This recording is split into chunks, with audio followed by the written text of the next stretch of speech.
Content warning, this episode contains discussion of murder, violence, and rape. So this is going to be the latest of our series of episodes on the 1986 murder of Scott Macklem. After this episode, we are going to cover other cases on the program, but we certainly plan to return to this case often in the future because it remains apparent to us that there are many things about this case that have not yet been fully explored. And I should also say we intend to do a question and answer episode on this case. So if you have any questions you'd like to hear us answer, please email them to us. A couple other things I want to note very quickly here at the top. Our other episodes have been fully scripted. This one, we're going to be a bit looser. Off the cuff. And you should also, maybe you've already noticed, I'm getting over a cold, so my voice may sound odd, and I certainly apologize for that.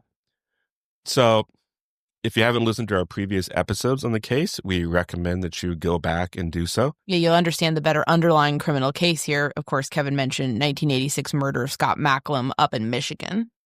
Yes, and those episodes go into great detail about the considerable evidence against Kensu, and they explain why the jury in the case, as well as the two of us, concluded that he was absolutely guilty as charged.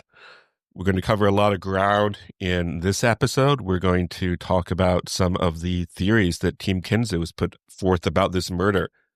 We're going to mention the number of courts who have reviewed this case and who dismiss Kensu's arguments. We're going to refer to the hypocrisy of those who say they care about justice for Scott Macklem and who then attack his character in desperate attempts to contrive theories of phantom suspects. We're going to offer some highlights for you from our back and forth with Herb Welser, who is an investigator for Team Kensu. We also are going to get into the fact that Kensu has not changed while he's been behind bars. We will look at a very remarkable long letter he wrote to two of his daughters, a letter that is full of hatred, anger, and bile. We will also be getting into how Kensu and his wife Paula attack people online, including giving out the phone number of one of Kensu's rape victims. And finally, we will discuss Temujin Kensu's own reply to our episodes, which he posted on his Facebook page. So let's get to it. My name is Anya Kane. I'm a journalist. And I'm Kevin Greenlee. I'm an attorney. And this is The Murder Sheet. We're a true crime podcast focused on original reporting, interviews, and deep dives into murder cases. We're The Murder Sheet. And this is the murder of Scott Macklem, the guilt of Temujin Kensu, Part 6, Your Sick Amusement.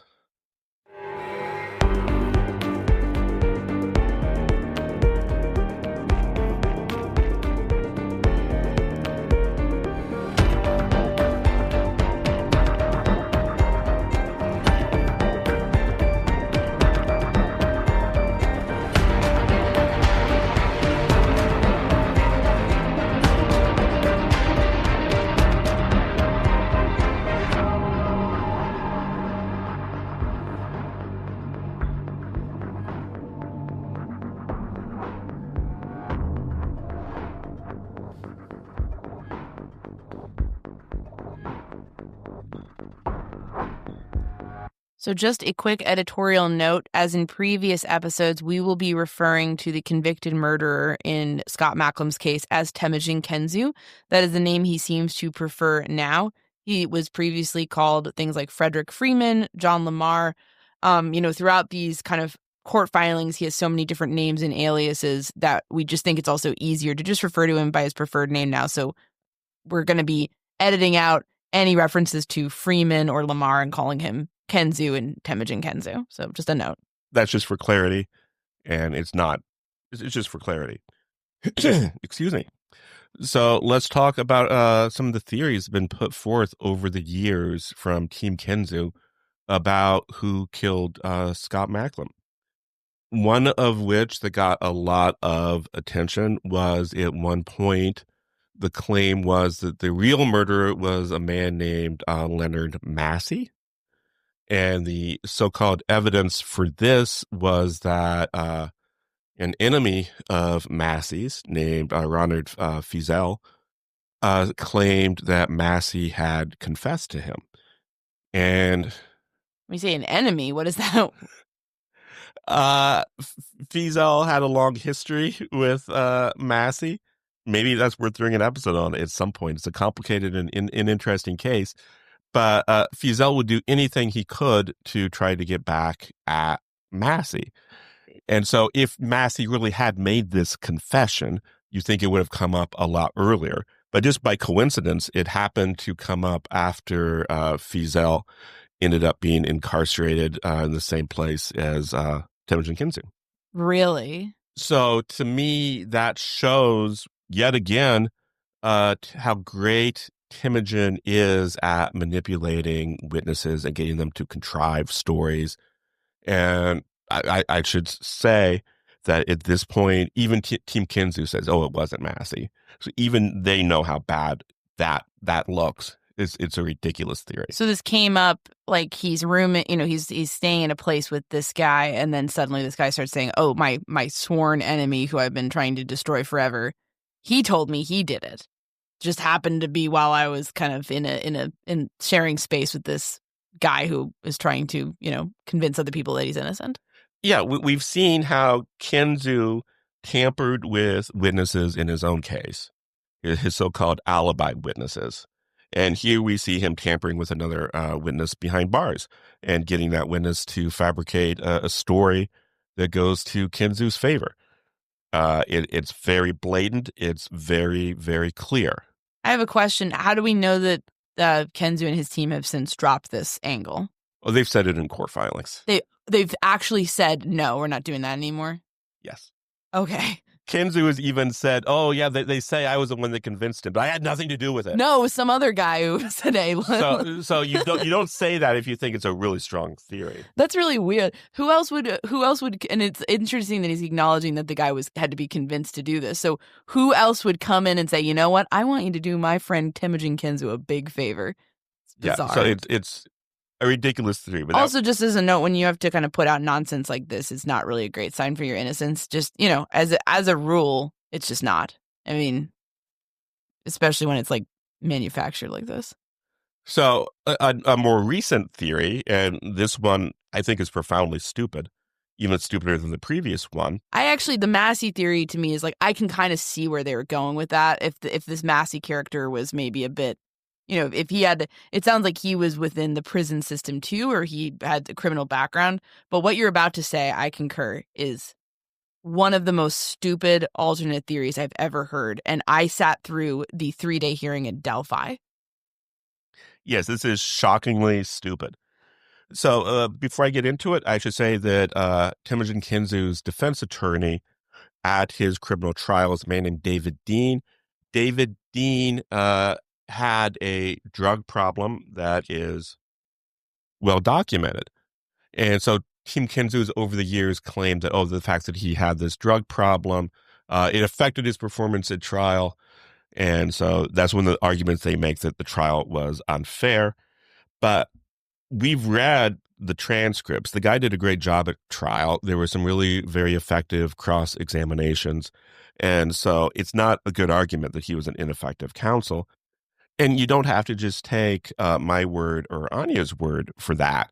Because as I say, this is an argument that Team Kensu has made time and time again to various courts. And those courts have done their due diligence, and they have looked at the transcripts and the records, and they say, no, this guy did a good job. He wasn't an ineffective counsel at all. I think that's really important to state. Obviously, somebody having a drug problem, a lawyer having a drug problem can absolutely affect the outcome of a trial, right? I mean, like but it's not as simple as saying this guy was struggling with something and therefore he could not have been an effective counsel. People who are dealing with addiction might be very high functioning and performing very well in their workplaces and falling apart in their personal life. I can attest to this because when I was drinking, I was doing pretty well at work, I think. I mean, for the most part, I'm not saying I was like the, ace reporter of the world, but I mean, I was getting my work done. I was doing stories that did well. I wasn't making a bunch of misspellings, but I was still an alcoholic. So it's like you have to you have to look at the context. You can't just say this guy had a drug problem, so therefore this. No. Look at his performance at trial.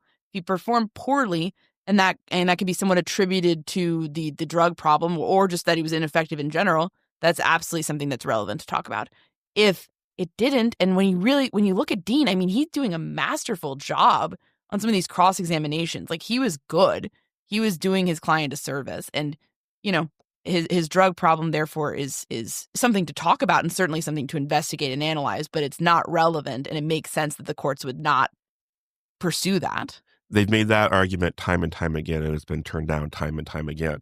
If you followed our coverage on Delphi, I know some listeners were frustrated when the defense attorneys in that case kept on making arguments even after those arguments were rejected by the court.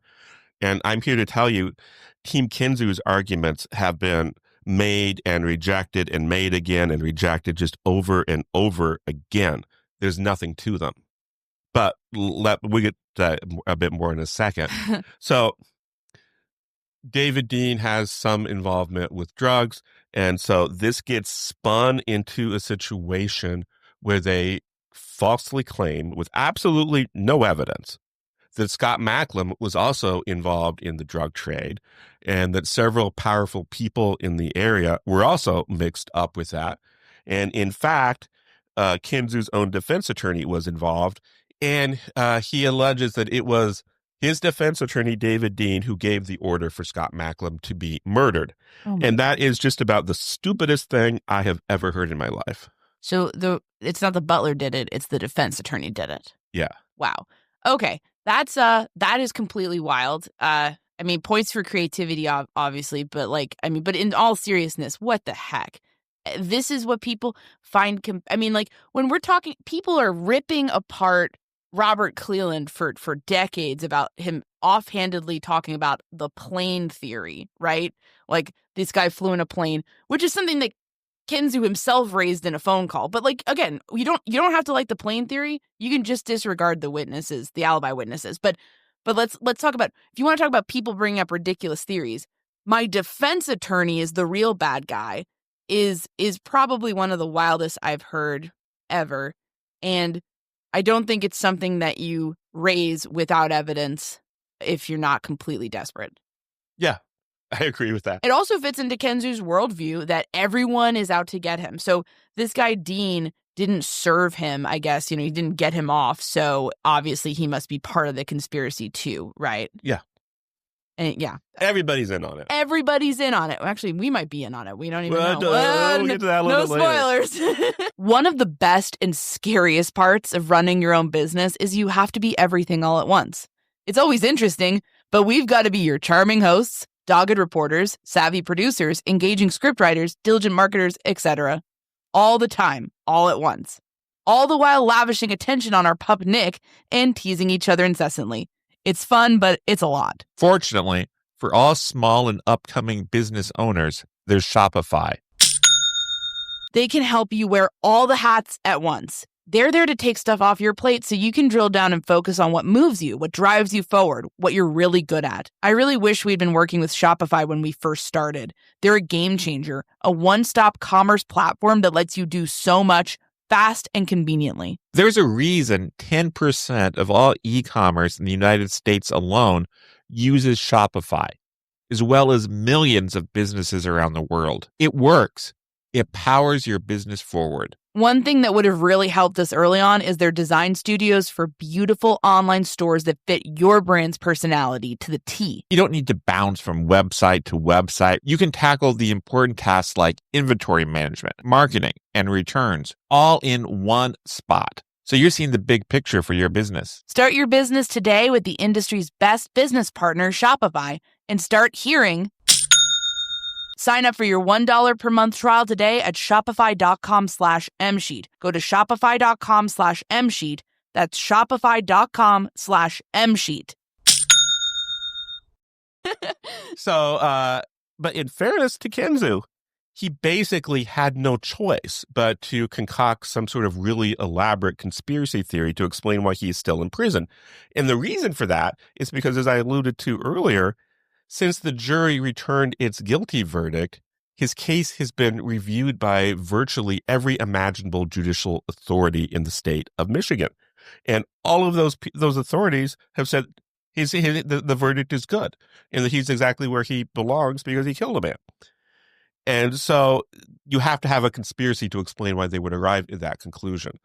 And I want to stress the point about all of these judicial bodies who have reviewed this case. And I'm going to do that by reading an excerpt from a press release we received from Michael Wendling, who is the current prosecuting attorney for St. Clair County, Michigan, which of course is where the murder occurred. Prosecutor Wendling writes, Mr. Freeman has challenged his conviction in the following forums. The 31st Circuit Court in St. Clair County in front of 3 different state circuit judges. 6 separate panels of the Michigan Court of Appeals, 5 separate appeals to the Michigan Supreme Court, 2 separate habeas corpus petitions in the United States District Court for the Eastern District of Michigan, including reviews from 2 judges from outside Michigan. These petitions have also been reviewed by the United States Court of Appeals for the 6th Circuit 3 times, where 3 separate panels have rejected his claims. Mr. Freeman has also petitioned all 16 judges on the entire United States Court of Appeals for the 6th Circuit to rehear the case en banc, and not a single judge voted to rehear the case. Mr. Freeman has sought commutation from 2 different Michigan governors, resulting in review by 2 different parole boards. Mr. Freeman's case has also been reviewed by at least 5 different elected St. Clair County prosecuting attorneys, end quote. So if his case, for instance, is really so blindingly obvious, why do all these people not see it? I think it's easy for people who are not, familiar with the system to just be like, well, nobody wants to admit they made a mistake and embarrass their colleagues. But I mean, the fact of the matter is, we cover this on the cheat sheet. You see cases get overturned. You see new trials be ordered. You see appeals. So that's not, you need to convince us that there's some sort of specific, conspiracy afoot here in order for all these people to get in on it. And like, nobody's done that. I mean, it's very easy to yell conspiracy about everything when you don't know how anything works. And you also basically want to attack the outcome that you don't like. And for people who really want to believe he's innocent, I suppose it's easier to just be like, well, they're all corrupt. But why? They're all part of this big drug conspiracy. Yeah, everyone's part of the drug conspiracy in Michigan. It's like, or they just think the case is stronger than you think, and maybe that's okay that you disagree with them, but you don't just get to scream corruption. I would hope that we would have learned from something like Delphi happening, or for something like the Idaho case that's currently going on, that it's not responsible for people to just assume, that people are corrupt and without evidence. Corruption does happen. I think it actually lessens our ability to speak about corruption when we just label things that we don't like as having those outcomes because of corruption, because that's not what that. Where's the corruption here? Are all these people in on it? I think you told me that there was one judge on one of these courts that sort of momentarily was like, oh yeah, maybe we should look into this. And then the rest of the court was like, absolutely not. Yeah. So, I mean, like there's been debates, but unilaterally, to the point, well, I guess like I should say the vast majority that have looked at this have been very resoundingly bad for Kensu. I mean, like, and that's absolutely true. And this is, let's be honest, these are people whose jobs it is to review court records and make these sorts of determinations. And I think there is an excellent chance that perhaps these judges, these many, many, many judges who have reviewed this case time and time again, there is a chance that perhaps they know more about the details of this case than some of the media who has covered it. Oh, don't say that about the media. No, I agree. It's also, they're seeing all of it, and they're also like reviewing transcripts rather than just like self-serving, interviews that Kensu gives to whoever wants one, except for us. We'll get to that later. We'll get to that a little bit later. Foreshadowing. But like, yeah, it's a matter of, I guess I just am like, I don't understand why people like see this case as like different, where it's okay to just like expound randomly about conspiracies that must exist. Because I mean, like, in fairness to the conspiracy theory, like, if it's that, as you said, blindingly obvious that he's innocent, yeah, it would have to be a conspiracy theory that would get all these people in line to conspire against giving him the new trial he deserves, or to conspire against releasing him when he deserves that. It's like, and I don't think we're putting too much faith in the system here, because I think, it's been reviewed, it's been looked at. It's like they didn't forget about it and throw away the key. I mean, he's gotten all of these chances, and nobody's found anything. It's just self-serving nonsense. I think I would challenge people who are, looking into this, is like, if you're going to say there's a conspiracy theory, present some evidence for that without making a bunch of logical leaps, without, basically saying, well, I didn't like the outcome. The outcome baffles me. Well, it's baffling to you, but it really shouldn't be baffling to anyone who's looked at the evidence in this case. Yeah. You can disagree with something. You can disagree with the outcome without necessarily being baffled by it.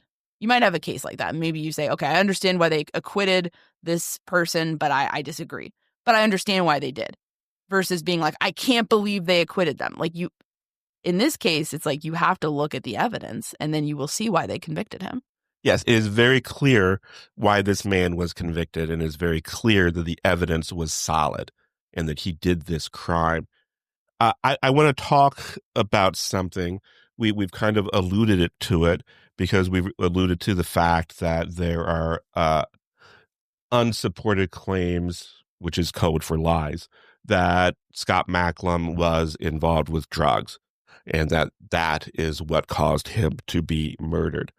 And it's very upsetting to me that people are baselessly attacking the character of this young man who lost his life so tragically. And it's one thing that's especially upsetting to me about the baseless attacks on Scott's character is that a lot of the people who do it try to dress it up as they're doing something good for Scott. You hear a lot of people saying, oh, I care about Scott. I want to find out who killed him. And they know that it's obviously a targeted killing. So then you have to invent a reason why someone other than Temujin Kensu would kill him. And that means you have to make some sort of baseless allegations about Scott's character. And so then they do that. And it just occurs to me, let's be honest. There is no one in this world who cares more about Scott Macklem than people like his mother, people like Crystal, the woman Scott loved, and people like the child that Crystal had that was Scott's child. And these people have made it clear in their comments at the commutation hearing that they are absolutely convinced that the guilty man is Temujin Kensu. And they're correct, because they also know the case well, and they know he did it. And so it is upsetting when, in order to justify or lend dignity to a person's quest to get a terrible person out of prison, you put on the mantle of someone who cares about Scott Macklem. And I'm just saying, you should be honest with yourself, and you should be honest with the public. You're not doing this for Scott Macklem. You're doing it for Temujin Kensu. And that's fine. Just say it. The family doesn't deserve to have you say you're doing it for them when they don't want you doing it. Just be honest. People close to this case are absolutely sick of basically interlopers coming in and declaring that they're going to solve it, because it's already solved. And we'll talk about one of the biggest interlopers later on, who's absolutely been doing this whole, like, I care more about Scott than his family. I'm not exaggerating. That is what this person has been saying. We will get into that later. But it's people need to understand that, I think in order to have a better, I think we need to have people willing to set more boundaries. I think it's okay. I think it's great to have, a perspective and come in and say, this is a wrongful conviction, here's why. But I don't think it's appropriate, really, to be trying to claim some kind of mantle that you're doing it for the victim when the victim's family doesn't support any of this. Yes. Let's have some boundaries. And that's okay. You can do it anyway. But But when the people that you're kind of claiming to be doing stuff for are appalled by what's happened, I don't think it's appropriate. If you're Team Kensu, if you're Team Temujin, you are not Team Macklem. That's just a fact. And that's okay. Just be honest. And there's just something that's really appalling to me about people saying, oh, I'm doing this for Scott. And then they try to drag Scott's name through the mud. Yeah, it is appalling. It's not right. And again, you can just do something separately. That's okay. But then you just don't get the points of, it's virtue signaling. I mean, that's what it is. It's like, oh, no, let's the family, people who actually love Scott don't want to see a bunch of people say that he's a drug dealer without evidence.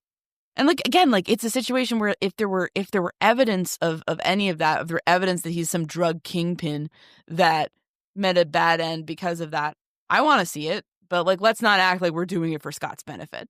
And don't you want to see the real killer get convicted? Yeah, I do. And he was in the 80s. And it's not just drug dealing. They also falsely claimed that Scott Macklem was a rapist. Which is so interesting because that's what Temujin Kensu is. Temujin Kensu is a rapist. It's projection. But anyways, we'll get more into that. Because there's a specific person that we're seeing do this, and it's appalling.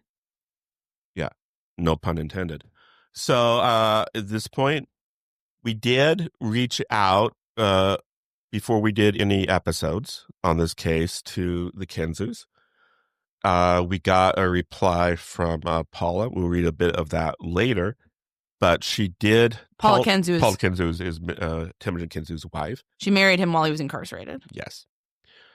One thing she said is that you should reach out to our investigator, a man named Herb Welser. We'd actually reached out to Herb Welser months before, and he hadn't replied. But we reached out to him again. Let's go into some of the back and forth between us and Mr. Welser. This has been edited for time and for clarity. Nadia, would you rather read? Your call. Why don't you be Herb Welser? I'll be us. Okay. This is us writing to Herb Welser, the defense investigator for Temujin Kensu. Some of our colleagues in the True Crime Podcast have let us know that you shared some information and files on the case with them that left them convinced of the innocence of Temujin Kensu. Would it be possible for you to share that information with us so we can ensure our coverage is as fair and as accurate as possible? We've heard that you have information in your files which would exonerate Kensu. That is what we would be interested in. Our research has led us to a different conclusion, but we very much want to be fair to all sides and would be interested in whatever information you have that indicates he is innocent and that the murder was not related to him. And again, we were of the understanding you had files in the case that support the idea of Mr. Kensu being innocent. If that is correct, we would find it helpful to have the opportunity to review those raw files before talking with you. Do you have any documents right now? I have sent over 100 reports to the U of M Innocence Clinic. Do you have specific questions regarding why he was convicted? If so, I probably have conducted interviews and submitted a report about it. One of the best documents is why Temujin Kensu is innocent. I worked at the Port Huron Police Department for 31 years, retiring as a detective lieutenant in 2005. I was actually working the day of the murder. We wrote back. At this point, we have several thousands of pages, including the complete transcript of the trial, transcripts from other hearings, and various filings and affidavits on both sides. If you think any summaries you have prepared for Mr. Kensu's innocence would be helpful, we would be interested in looking them over. We would be also interested in anything you have that you feel is relevant. Off the top of my head, I've seen suggestions that Scott Macklem may have been involved in drugs or even been a rapist. If you have evidence of that, we would be interested in seeing it. We have also seen hints that people within the community may have been involved in some fashion, that even Mr. Kensu's attorney, Mr. Dean, may have played a role in the crime. If you have any evidence of that, we would be interested in seeing it. Attached is a document put together by Proving Innocence. I would read about how Temujin Kensu was claiming he was innocent. I assumed this was another guilty person in prison trying to get out. What really bothered me was the crazy allegation, like things you mentioned, David Dean being involved, corruption in the Port Huron Police Department, etc. The Port Huron Police Department and City of Port Huron were wonderful to me and still are. I've worked on this case for 18 years. As each year goes by, I'm more convinced that Temujin had nothing to do with this murder. I've never caught him in one line of me. Have you had the opportunity to listen to part 4 of the Consult podcast? This is a group of retired FBI profilers. That one is of such importance because they discuss Temujin and his background. He was not a good person and is his own worst enemy in many ways. But in the end, they come to the same conclusion as many others have in the past, that he is innocent.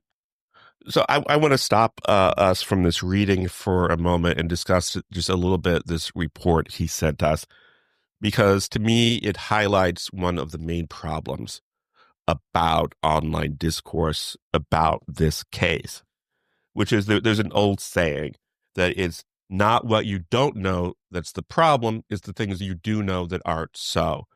And I can tell you, I've looked at a lot of online discussion about this case, including recent discussions sparked by our episodes, including conversations where contributions were made by people we respect. And I was shocked by the number of mistakes, incorrect factoids. And I was also shocked by the fact that all of these factoids, all of these mistakes are mistakes in a way to make you think Temujin Kensu is innocent. Yeah, all the errors go in one direction. Yes. So these discussions are full of errors. And the problem is it's often difficult to know what these errors are unless you were foolish and spent hours like Anya and I did poring over every document in this case. And there is an example of this in this report that Mr. Welser sent us. Why don't you read this one paragraph, Anya? This tunnel vision paragraph? Yes. Quote, this tunnel vision and rush to judgment occurred despite the fact that Scott Macklem, the murder victim, had been followed and threatened by 2 men who were visibly upset with him. Common sense suggests that it's much more likely that these 2 men had something to do with the crime than a man about 500 miles away living his own life. But no one cared to do a real investigation. They had their man, and the real killer remains free. Without any evidence whatsoever linking Kensu to the crime, police and prosecutors focused exclusively on him as their only suspect within hours of the murder. It would take pages to highlight all the failures of the prosecutor/police investigation, but they include failing to attempt to identify the 2 individuals who Scott Macklem clearly knew from past contact who allegedly came to confront him at his workplace. So that sounds pretty dramatic. There's these 2 people. We have no idea who they were, folks. That sounds terrible. I mean, that sounds like, whoa, okay, Scott had some other enemies. Let's get into that. Anya, why don't you read this couple of paragraphs here from a police report written about the same incident? Oh, man. 3 p.m., location, George Innes Menswear, Huron Avenue. Talked with Al Gobine, and he related that all of the employees were quite close around the store and that Scott had mentioned in conversation different times about an acquaintance of Crystal's following him around and threatening him and being weird with Crystal, and that he experienced vandalism and theft from his car. One day, Scott approached AL at the rear part of the store and stated that the subject he mentioned was now in the store near the front. AL stated he looked to see 2 males looking at clothing. He saw the face of one real good, the other had his face turned down and away, so he could not describe him.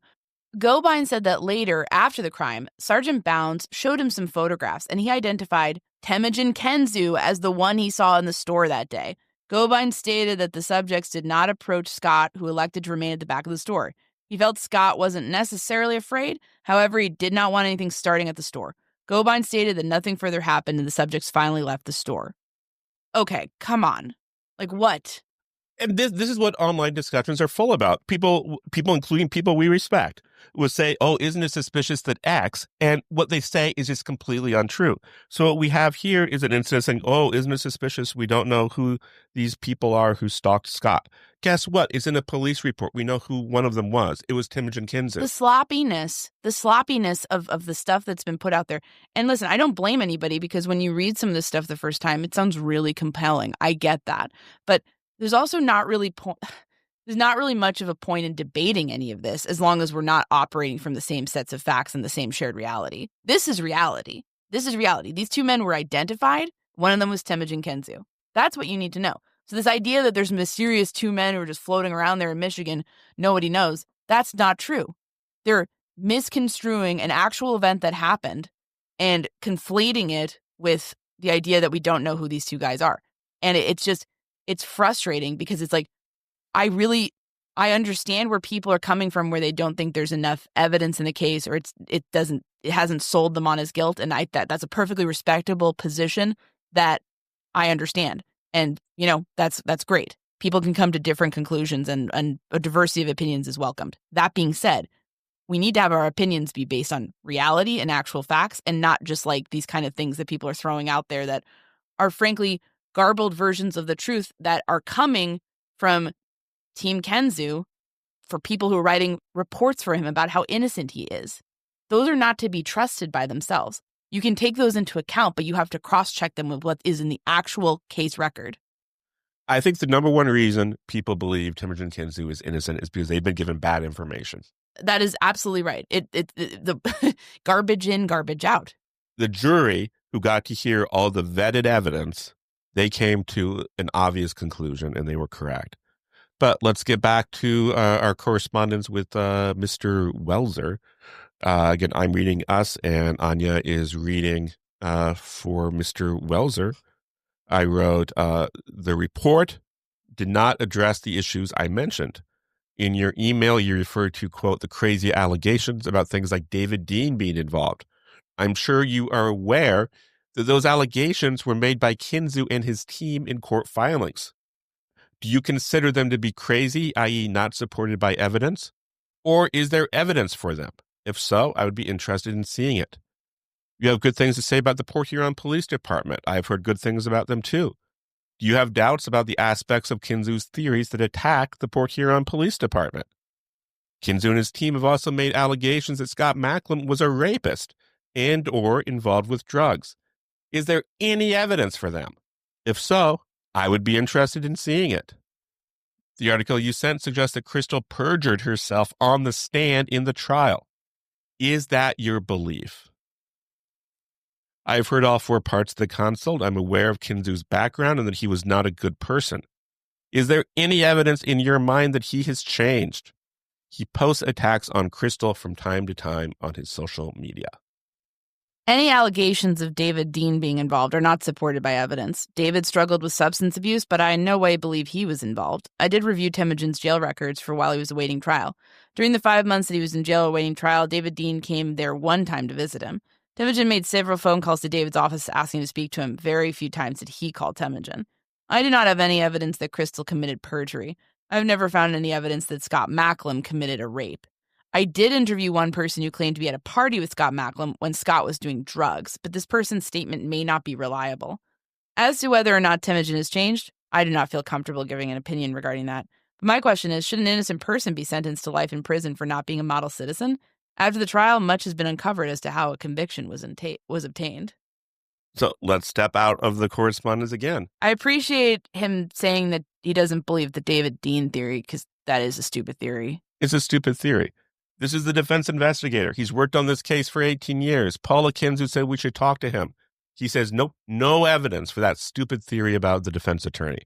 He also concedes no evidence that Crystal committed perjury. If your own investigator doesn't believe that Crystal committed perjury, then maybe it's time that Team Kensu as a whole puts that aside and stops attacking her for telling the truth on the stand. Yeah, maybe apologize to her for all they put her through all these years. So if we're assuming, as we should, that everything she said on the stand was true, that includes her talking about Temujin owning a shotgun. She said that on the stand. Welzer further concedes no evidence that Scott committed a rape, and the only so-called evidence that Scott was involved with drugs is someone who tells a story that Welzer says is unreliable. And again, this comes from Team Kensu's own investigator, been on the case for 18 years. If even he does not have evidence of these things, we can safely assume that the claims about Scott being involved in bad things are untrue, and that when Team Kensu suggests otherwise, they are lying. Also, can I just point something out, like, just really quickly? Because I don't know. You can smoke pot at a party and not be murdered over drugs. Like, we're all aware of that, right? Like, we all are aware that, like, you can experiment with drugs or do drugs occasionally or even have a drug problem. And that doesn't make you a cartel kingpin who's out, is being targeted by rival gangs. Like, I guess I'm just like, beyond anything else, I don't care if he did drugs occasionally. I've not seen any evidence that he did, but if he, that doesn't even mean anything. So we're Doesn't mean a thing. We're not even in the realm of like getting to relevancy. Now, if you say, okay, you're involved in a drug sale that went bad and you pissed some people off and they're after you, That's a different situation.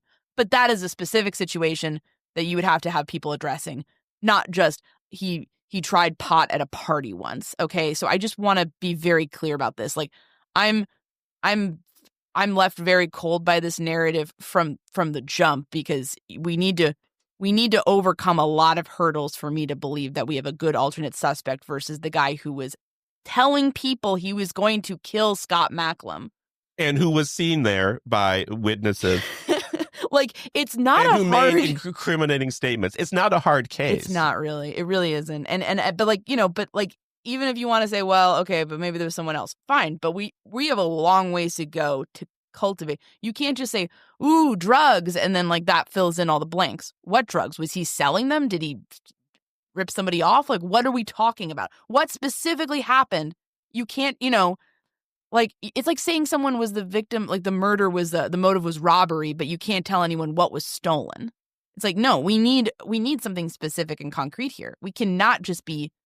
I don't think it's fair to just trash a dead man who can't defend himself and basically trashes his anyone who knew him who says he wasn't involved in drugs without having something very specific in mind when you're saying those things. Temujin Kensu took this man's life, and now his team wants to take his character.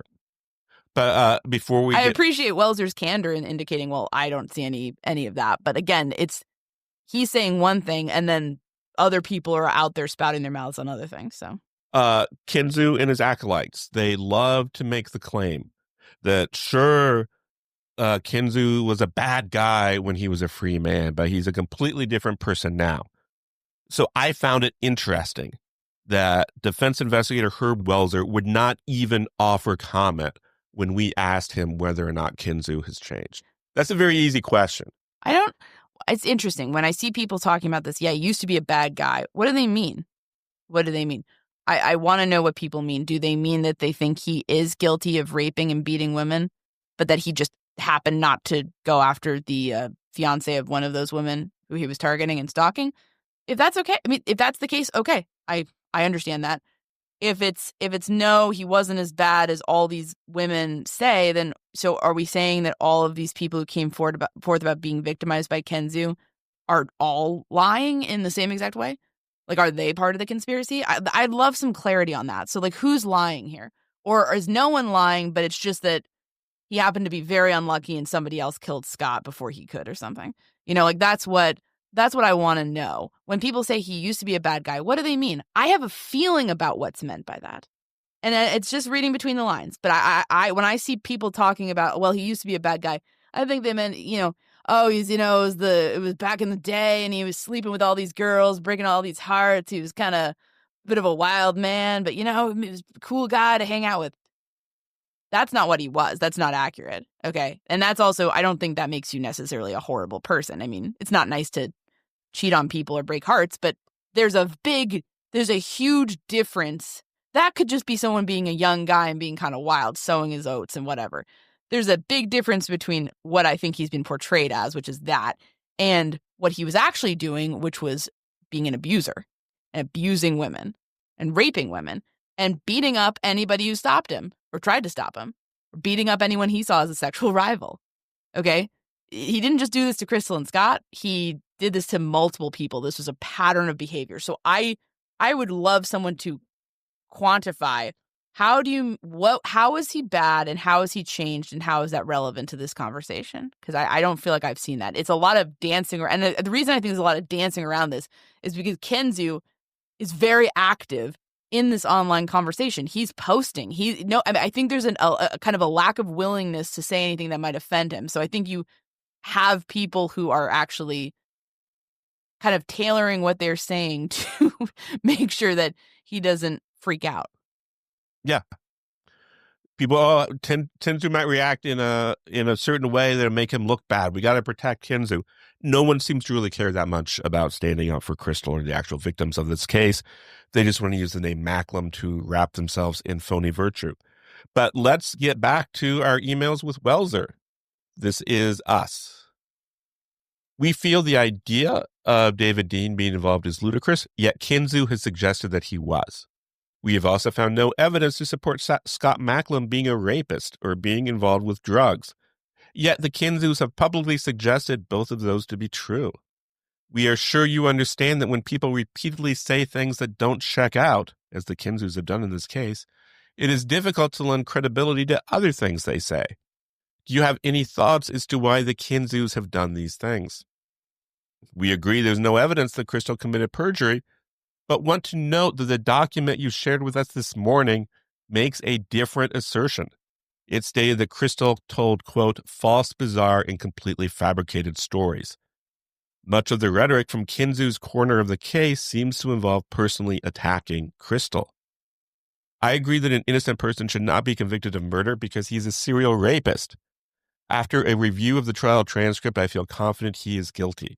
Are there particular issues with the trial that you believe we should be aware of? Regarding Temujin allegations in the past, many I am not going to attempt to defend. From reading the trial transcript, I understand you are coming to the conclusion that he is guilty, but there is so much that he has been uncovered after the trial that indicates otherwise.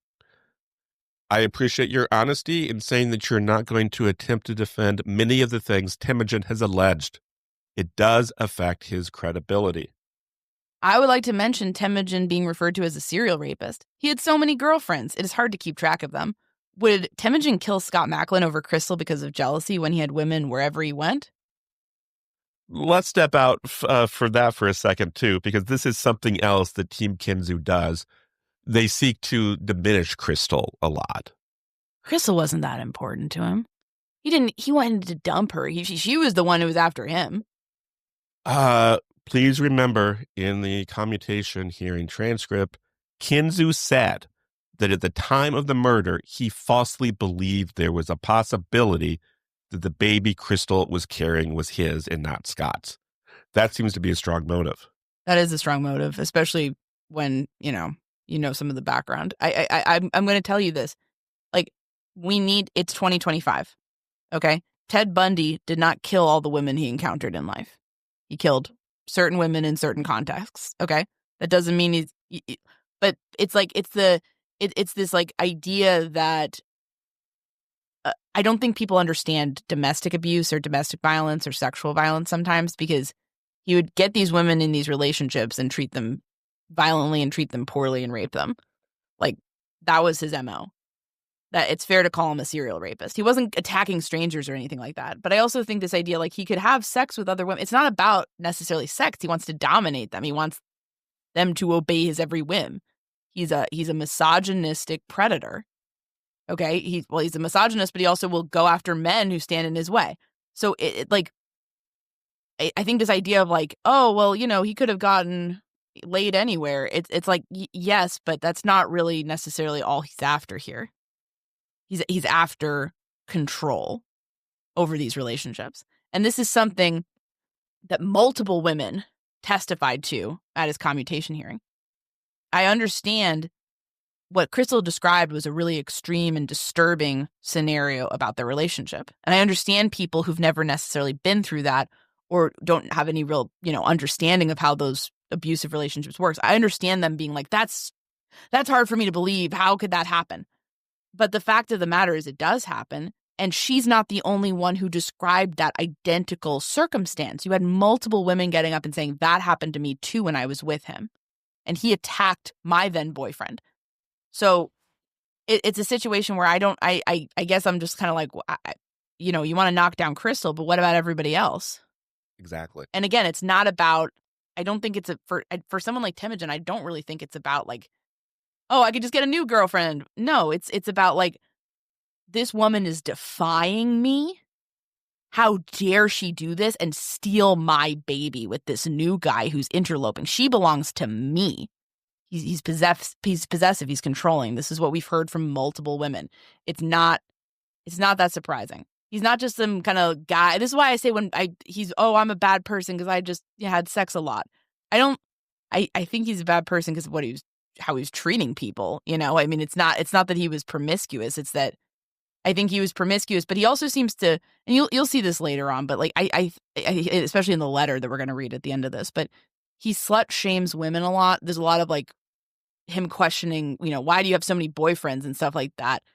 and maybe that's okay for him in his mind, but I think that's something he reacts very badly to when women are doing it, and he's kind of couching Crystal's behavior in that way to kind of, I think, attack her. And I think, again, I think people are kind of just not understanding how abuse works. Yes. And also, like, can I just say, like, one more thing? It's just, I don't know. Like, it's 2025. We kind of need to understand how abuse works. And when people say things like, I think this comes up later, when people say things like, well, Crystal was raped by him, but then why did she date him for like several weeks afterwards? That happens. We know that. We have a better understanding of rape now, and the what happens between the rapist and the rape victim. We understand that better now. We don't need to have conversations that are kind of dragging us backwards, because what we're telling rape victims when we have conversations like that is we don't understand anything. Like, people stay with abusers. It happens. It's the whole thing is upsetting, and the lengths people go to bend themselves into rhetorical pretzels to try to defend this convicted murderer and serial rapist baffles and saddens me. Before we get back to our exchange with Herb Welser, what we're about to describe in our exchange is one of the oddest things that has happened to me when I've communicated with a source. I still don't understand this. I don't either. Anya, read Herb's email. You asked about Scott Macklem and drugs. I let you know about the interview of the man who claimed to be with Scott at a party, and Scott was doing drugs, but this person may not be reliable. I did interview another person who went to high school with Scott and is very reliable. He saw Scott a year or two after graduation with a known drug user/dealer. Is this a person you found and interviewed since my original question? Can you share his statement? What's his name? Would he be willing to talk with us? Attached is my report. He lives in the area of the Macklems and has many ties to persons involved, so he asked to remain confidential. The person he speaks of is T. I met with him once in his restaurant. He told me to come back the next day for an interview. He was not there when I went and has avoided me since. Anya, please read some excerpts from this potential bombshell of a report. Date, February 5th, 2008. Interview/anonymous caller. On this date, at 11:57 a.m., I received a call from a man who at this time wants to remain anonymous. The anonymous caller stated that he went to high school with Scott Macklem and that the two of them shared a locker together at various times while they went to high school. The caller stated that he used to go over to Scott's house and spend the night with Scott, and they were pretty good friends. He stated even after Scott's death that he still goes over and visits Scott's parents and sees them quite often. The caller stated that during high school, Scott Macklem was very popular in school. He stated that Scott was an athlete, a goody two-shoes, and his parents treated Scott very well. He stated that Scott was not confrontational in any way when they went to school together, and he is not aware of any drug usage or sales by Scott Macklem during his high school years. The caller stated that he has never heard from anyone that Scott Macklem was involved in any way with drugs, but when he read in one of the website blogs the comment made that T made to the Times Herald reporter, that sent up a red flag. I'm going to interrupt Anya for a moment. We looked this up, newspapers.com, a wonderful resource. Many, many years after the death of Scott Macklem, T was once described by a Times Herald reporter as having been a friend of Scott's. We imagine that this is what is being referenced to here. Let's get back to this bombshell report. Anya. Quote, the caller felt that if Scott Macklem began to hang around with T after they graduated from high school, then drugs could very well be behind Scott's killing. The caller described T to me as a real slime bucket. He stated that T hung out with jocks, smoked pot, and acted like a rich boy. The caller stated that T was not a close friend of Scott Macklem's in high school, but he did hear them talk about each other a couple of times and believes they were more or less just acquaintances in high school. The caller stated that approximately 1998 or 1999, he, a buddy and a roommate, went to T's residence to pick him up to go to a couple of bars in the Mount Clemens area.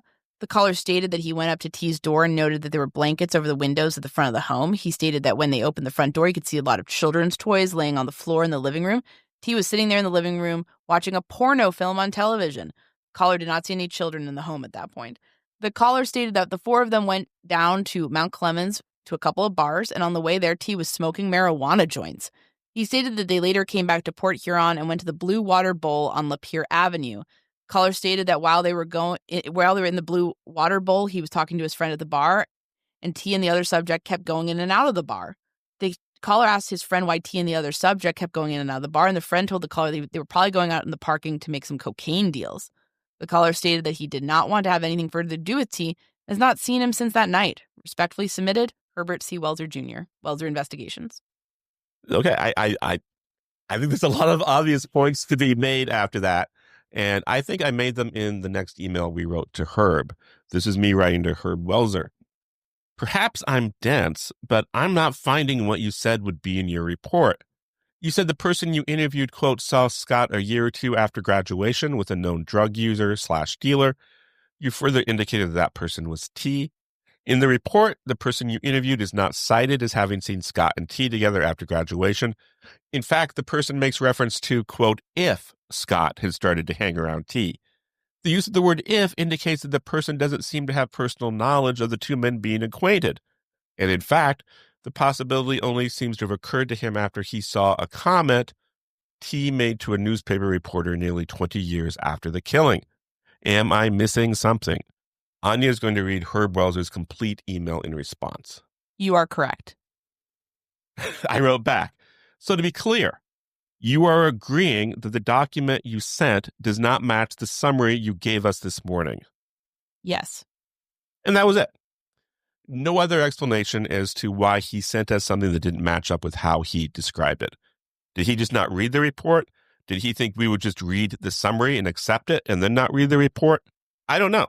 And I think that's what's been happening. I think that's why the coverage in the mainstream media has been what it is. Yeah, I think people accept these half facts. They don't do the basic homework because his narrative about Scott being involved with drugs, it just fell completely apart. Can I just say something?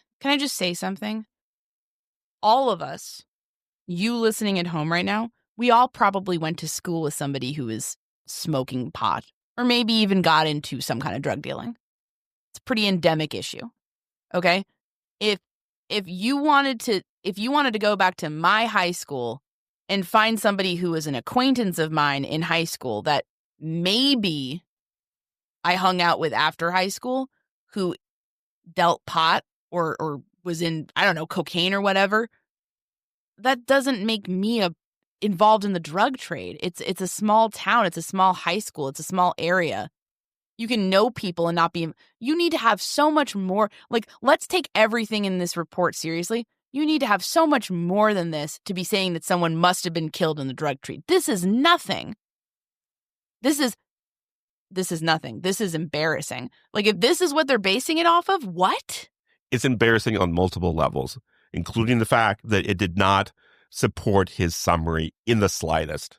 I just don't. It would have been nice if he explained what happened. Like, oh, I forgot or something. I don't know. It's just weird. It's like they when you really, like, they put out so much that sounds so strong and so obvious. Of course, it's a wrongful conviction. And then you scratch the surface and there's nothing there. It's just not right. It's just wrong. And again, that's why it's hard to debate or talk about this with people, because they have the wrong facts. The facts they have are not correct. And this is, again, we're just supposed to assume without evidence that Scott was deeply involved in drugs because a guy claimed to be his friend in the newspaper, and then another friend said, well, they didn't really know each other that well when I was around them. But if his, quote in the newspaper is accurate and they were good buddies, he may have dragged him into drugs because he wasn't went into a parking lot. Because he was smoking pot when I met him, and he went back and forth in between to go out to a parking lot when I was hanging out with him one time years ago. And he was watching porn. Like, okay, what? You have to assume so many things to find any value in this. You have to assume so many things. And again, like a responsible innocence advocacy would not rely on destroying the victim's, reputation without having more than this. Listen, if you had a bunch of people, a ton of credible people, or maybe Scott has a history of getting arrested for dealing, or a bunch of people are saying, yeah, no, I swear on my life he was selling me cocaine. Okay, then we can have a conversation about that. That's fine. Like, I'm not saying you can't publish anything bad about a murder victim, but we're like, you're asking people to assume that he was into something really bad and kind of brought on his own death based on this. Yes, this is your basis for dragging a dead man's reputation through the mud. And again, like, I don't know why. And like, and in fairness to Mr. Wells, at least he noted, like, hey, I'm not saying that, but he's giving us something that seems to be what a lot of other people are saying. And it's just not, it's not enough. It's just, it's really, He forwarded me an article saying Crystal committed perjury. And then he said, oh, yeah, I don't think Crystal committed perjury. It's head spinning. It's like these people talk about these things one way if they're talking to the general public, and they talk about them in a different way if they're talking with someone who's actually read the entire file. And again, I just want to note, we asked again and again to get like everything he had because we wanted to review it for ourselves. Like, I don't really want his summary of something. I want the original document. And I'll look at his summary and take that into account. But like, we didn't really get anywhere with that, as you note in these emails. We kept on being like, okay, can you just send us what you think is real? Like, I mean, we don't know what he has. So it's not like we can like do an order on DoorDash and say, give us this, this, and this. If there's something, we want to be like, we want to put forward both sides. Okay. That was why we reached out to him, because we wanted to have this other side. And we thought maybe there would be some documents that we can kind of read from to kind of balance it out. We have a view that he's guilty. And we were very honest with everyone about that from the jump. We were not trying to hide that and say, oh, yeah, talk to us so we can ambush you. No, we were saying, this is how we feel, but we're open to both sides. Please send us what you have that you feel is relevant. And we got nowhere. They don't want us having stuff, it felt like, because we might pick it apart. Like, that's what it felt like. Because they have nothing. Maybe I'm getting the wrong idea, but it really didn't. It was not like, I would think, like, if I were very confident about something in this situation, I'd be like, oh yeah, have at it. Bang away all you want if you disagree, but like, this is the truth and this was what will come forward. But instead it was just like, here's a report that I wrote and some other guy proving innocence wrote. Oh, it's full of stuff that I don't agree with, but okay. And then this thing happened. Oh, but it's not exactly like I said it is, but I'm not going to explain why that is. Okay, thanks. Like, what? Yeah. This is what, and again, like, I get that us saying, hey, we disagree with the prevailing narrative here. I get that that's a bit scary, or you're like, oh no. But like, I mean, we're just trying to be honest. I think if we were being like duplicitous, we would have just come in and been like, oh yeah, we totally agree with you. And then like get you on the record and make you look bad, ask all these questions now. But we were trying to be above board. We were trying to be like honest and kind of like almost like wow us, convince us, send us a bunch of stuff. And even if we hadn't been convinced by whatever they were going to have, we could have at least put it in there and been like, here's the other side, here's where they're coming from. But it was just a bunch of like pre-chewed nonsense followed by facts that didn't actually align with what we knew to be true from reading the transcript. Yeah. You know, I think the people working with Temujin Kensu have been chewing the media's food for them this whole time. And I think Absolutely. that is why the coverage has been what it's been. I'm talking about mainstream media. I'm talking about like, you know, newspaper coverage. I'm talking about coverage in the mainstream press, TV coverage. I'm talking about like, this has been going on for years. It's not new. And it's all taken that tenor. It's all taking that kind of tone of just like, oh, the facts are being interpreted for the journalists. You know, it's a media operation at this point more than anything. And it's like, and that's one thing if you're trying to get your side out, and I understand that. But I think like when you're putting out stuff that's just not true or is like so thinly sourced that it's basically irrelevant, then there's some misinformation that's kind of become very pervasive in this case. Should we move on? Yeah. So when people keep showing you over and over again exactly who they are, at some point you need to believe them. In 2002, convicted murderer Temujin Kensu sent a remarkable 10-page single-spaced letter to his two daughters. And this letter is the subject of a rare disagreement between Anya and I. I just wanted to share an excerpt from it, and Anya felt it was important to share the entire letter. And I was worried if we shared the letter, people would just tune out because it's very, very unpleasant to listen to. Well, I felt like people are going to accuse us of taking this out of context, so I wanted to have the whole thing in there. So it's like there's no context. So here is the compromise we made. I'm going to in a moment read an excerpt from this letter, and then at the end of the episode, after we wrap up, stick around because there is a recording of about 30 minutes, commercial free, of Anya reading this entire awful letter. And if you can't get through it, I don't blame you. I want people to understand. I think there's been this kind of, again, there's so much like weird whitewashing of Temujin Kensu that I see. And there's this perception that, oh, you know, he gets angry and he does stuff. But like, I think this letter makes it pretty clear. He's a very angry person. The things he says to his children and the things he says about women he has been with and the things he said about society in general, this man is an angry person.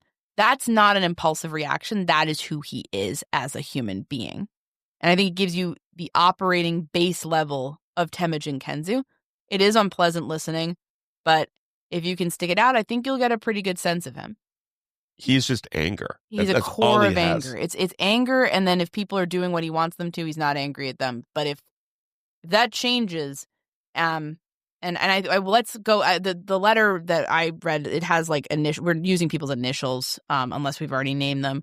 And I will just say this: it's got can you tell us what we learned? What set this off from the commutation hearing? What set off this letter? What set it off? So my understanding, and correct me, you know, if I'm garbling this at all, Kevin, but essentially he has two daughters. He had these two daughters. They're half sisters. Both their fathers. They have different moms, and they connected and wanted to kind of get to know him, but over time started feeling like he was bad news, I guess, or lying to them. They ended up getting their hands on some trial notes of his at his wife's house, and reading those, they felt like, our father is guilty of the murder. Like, these are not the writings of somebody who is innocent. And they tried to convince his wife, Amiko, to leave him. They basically felt she was being taken advantage of by a manipulator. And she made apparently negative comments about how this has affected her life to them. So they were kind of like, let us help you get out of this. And he got wind of that and wrote this letter to them, disavowing them.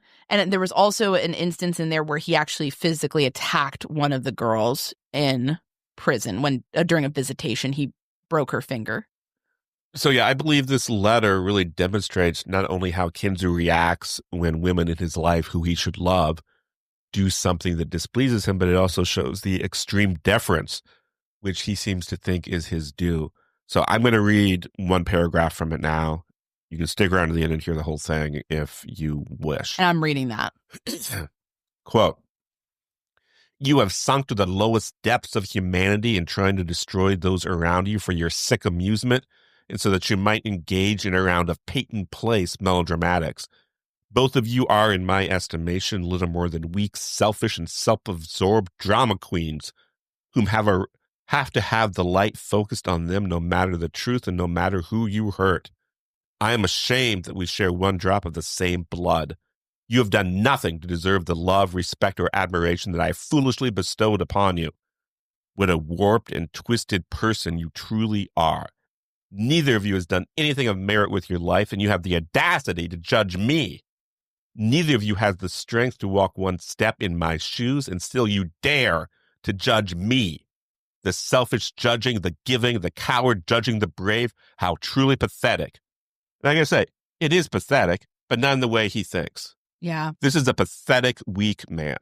He really, his trigger is women doing stuff that he does not like. I mean, like, if you look at, I mean, we'll get into some of the social media later, but it's bad. He's got some serious anger issues. I think his anger is his default setting. And so for when people are acting like, well, he just does that. No, stop making excuses. This is who he is. Stop making excuses. This has always been who he is. Just because people are learning about that for the first time now does not mean it's changed. There's no change. It's not impulsive. It's just a cold, constant, burning hate. He does not think that anyone has the right to judge him. And if you ever do anything that displeases him or that he disagrees with, then he responds with bile and hate. This is not a situation. This is a situation where two young women who were trying to get to know their father ended up, based on his own bizarre behavior in prison and based on finding documents in a house, ended up thinking he actually could be guilty and possibly wanting to confront him on that because they wanted to know, is our father a murderer? Okay? I can understand being angry at that. When you read the letter, he's going out of his way to say incredibly hurtful things. He's not just confronting them on what they did. He's telling them they are the worst people in the world, and he's going into extreme detail, slut-shaming, questioning their choices, questioning their I mean, just everything. It's like, you don't just, this is not lashing out in anger. This is basically having the ammo to go after someone about everything in their life, throwing in everything but the kitchen sink and trying to break them. The berating, it's off the charts. It's really like, that only gives a small encapsulation of what we're dealing with here. And so when people act like that's impulsive, it's really not, because he had to sit around and think about all these things and then send it and write down a 10-page letter about how much he hates his kids. And like, again, this is a situation where it's, I don't know, like they did not put him in prison. His children didn't do anything to him.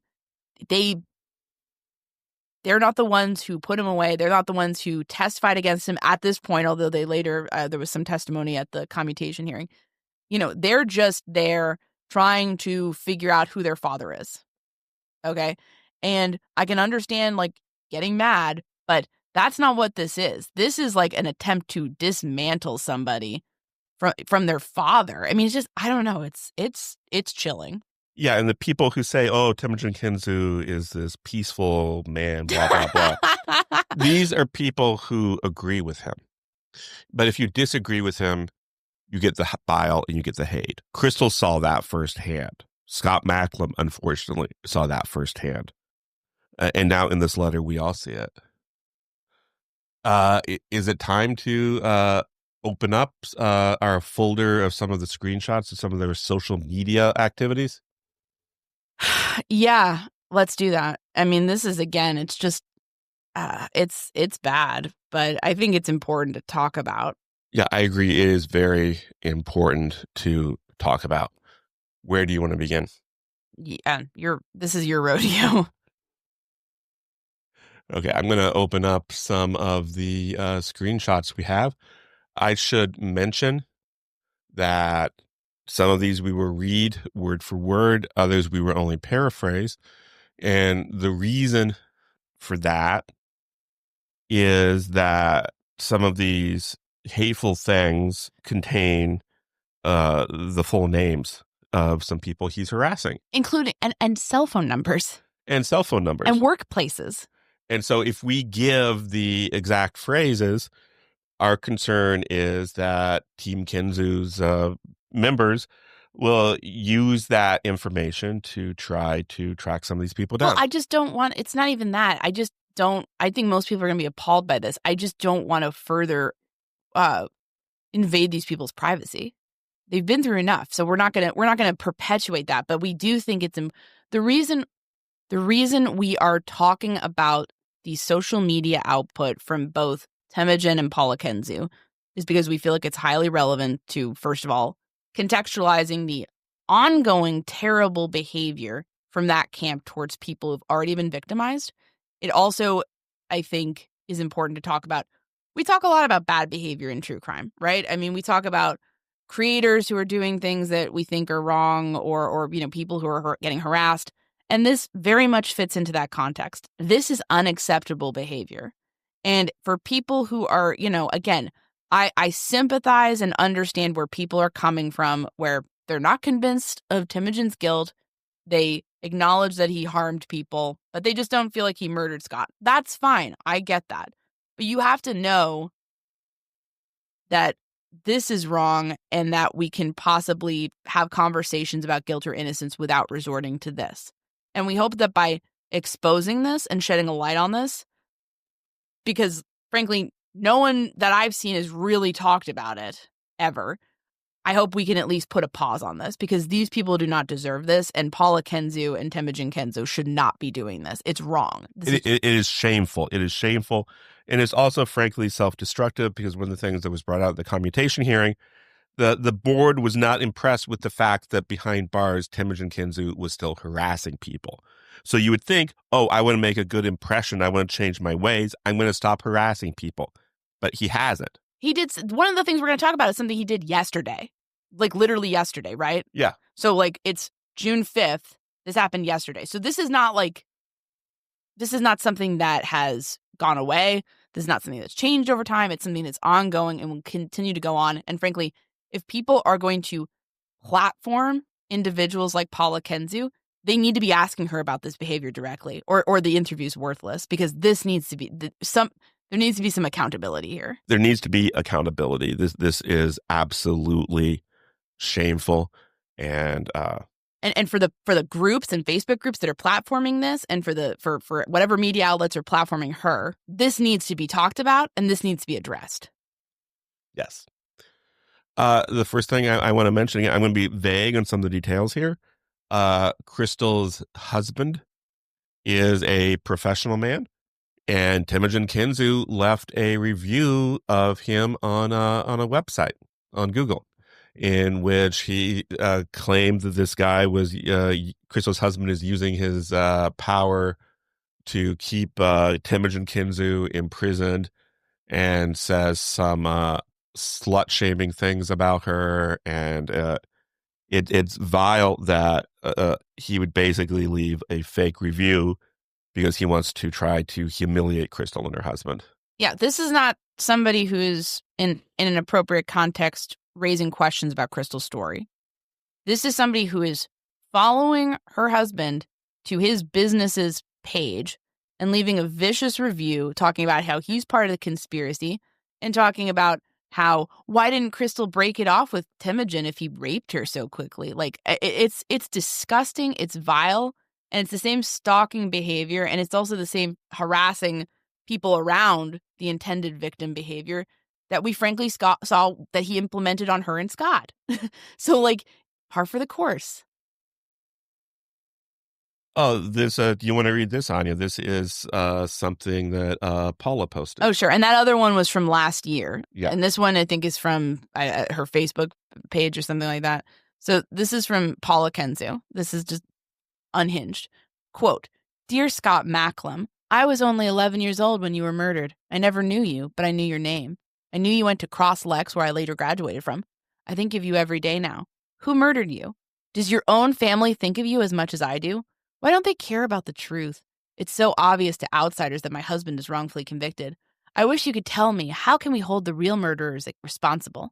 So many families want closure in these situations, but how can a family allow a clearly wrongfully convicted man spend the rest of his life locked up in a cage over lies? Why don't they want justice for you? I'm so sad for them. I'm so sad for you.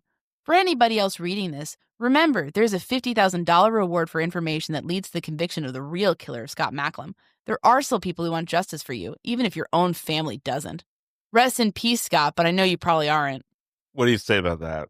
What is there to say about that? It's appalling. It's delusional. The man's family cares about him more than you do.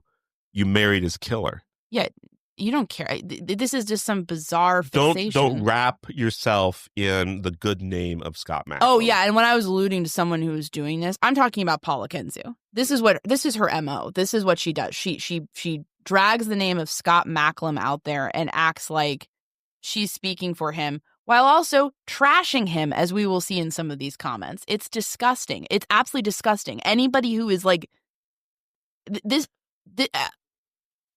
I've never seen, like, I've seen some crazy stuff in some of the high profile cases we've covered. This takes the cake in terms of just the entitlement and the nobody saying anything. No, like, people do not seem to be like pushing back against this or saying, what are you doing? This is treated like this is normal. It's not normal. It's depraved.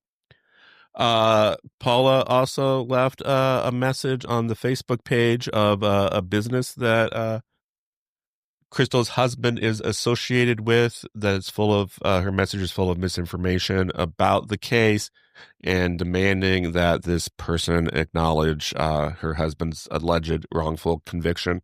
Again, this is the husband of her husband's rape victim. Why are you harassing the owner of a workplace who employs... No, Why are you doing that? So this is not Crystal's husband's workplace. This is actually This is a workplace he's associated with. Oh my gosh. So also I want to point out this. This is how sick these people are.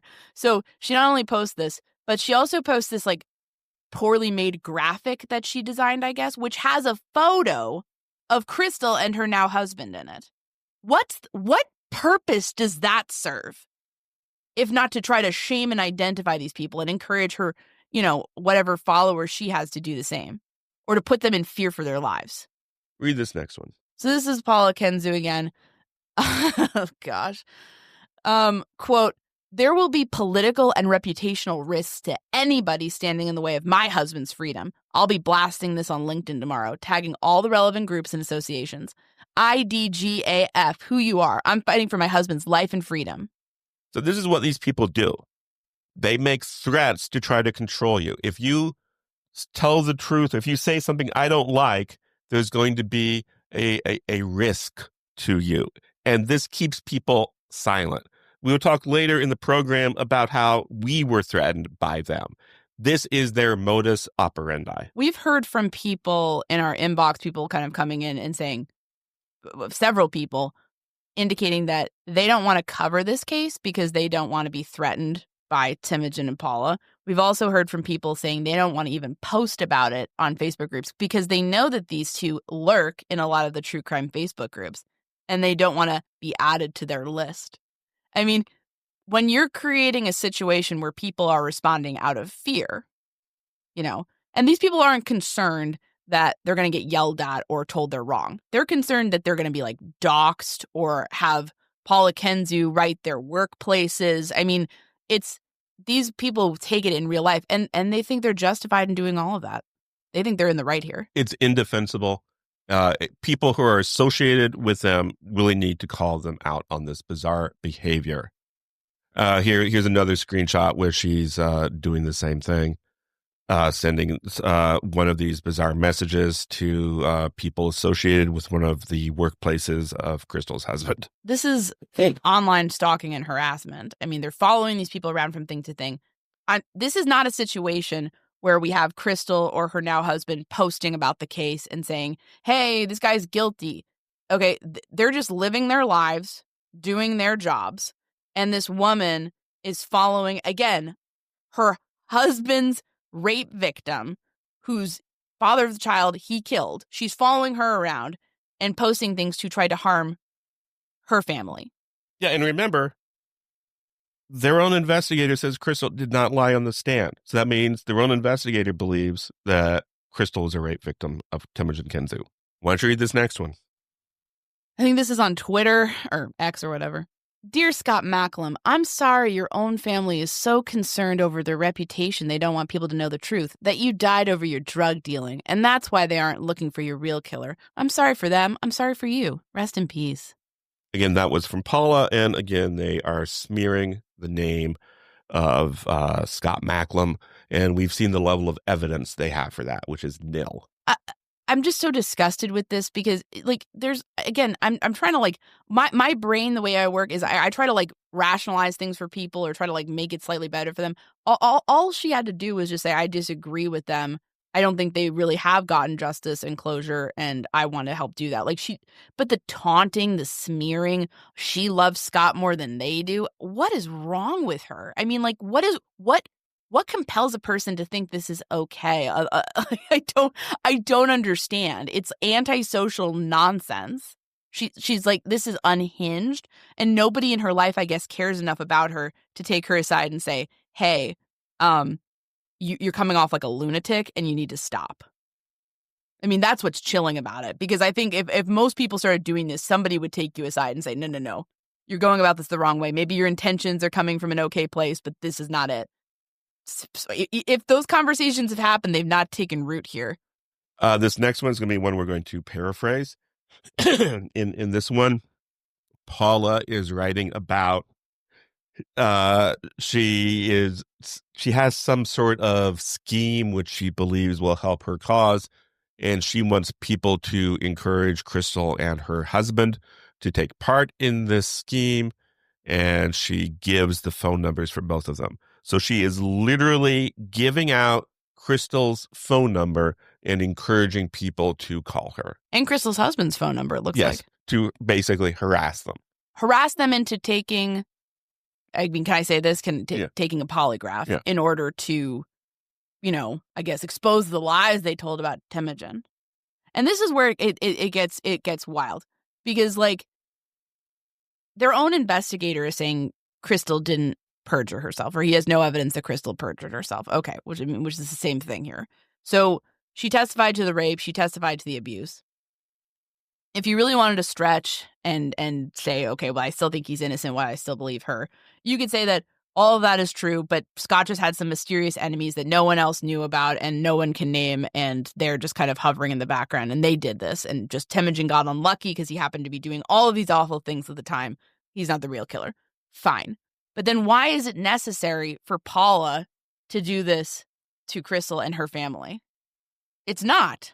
Because, like, or if you have, like, again, if you have some evidence that everyone's part of this conspiracy against you, show it. Where does she lie? Where did she lie? But, no, that's not what this is about. This is about hurting these people. It's about going after these people in the most vicious, privacy-violating way possible. It's about trying to cause them pain. And these people have suffered more than enough. And again, if you want to platform Paula, you need to ask her about this despicable behavior. Yeah, question 1, what the hell is wrong with you? Why would you do this to people? Why would you think this is okay? Here's another message where she names them both and accuses Crystal of perjury, even though, as Anya just mentioned, their own investigator says there's no evidence that Crystal committed perjury.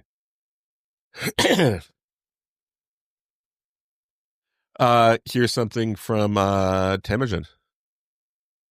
He basically is... Oh, can we read this one out loud because it's wild? Sure. Okay. This is a comment on Facebook, it looks like. Yeah. I'll read for Temujin. There is evidence this guy with so much potential was dealing drugs, end quote. He's talking about Scott Macklem here. Yes. Which is funny. Depending on who he's talking about, Scott's either, this bum who was a drug dealer, or I think he called him some derogatory name when he was talking to Crystal that was observed by the police when, before he was arrested. And then in other instances, I think he refers to him in the letter with his daughters as an innocent man. So it's like, regardless, Scott's either this poor innocent guy that I had no problem with. I didn't even really know him. I didn't care about him, whatever. Or he's he's kind of a scumbag. I mean, it's like, just depending on what he wants and who he's talking to, it kind of shifts. Anyways, quote, this info is confirmed by our private investigator who retired out of the St. Clair County.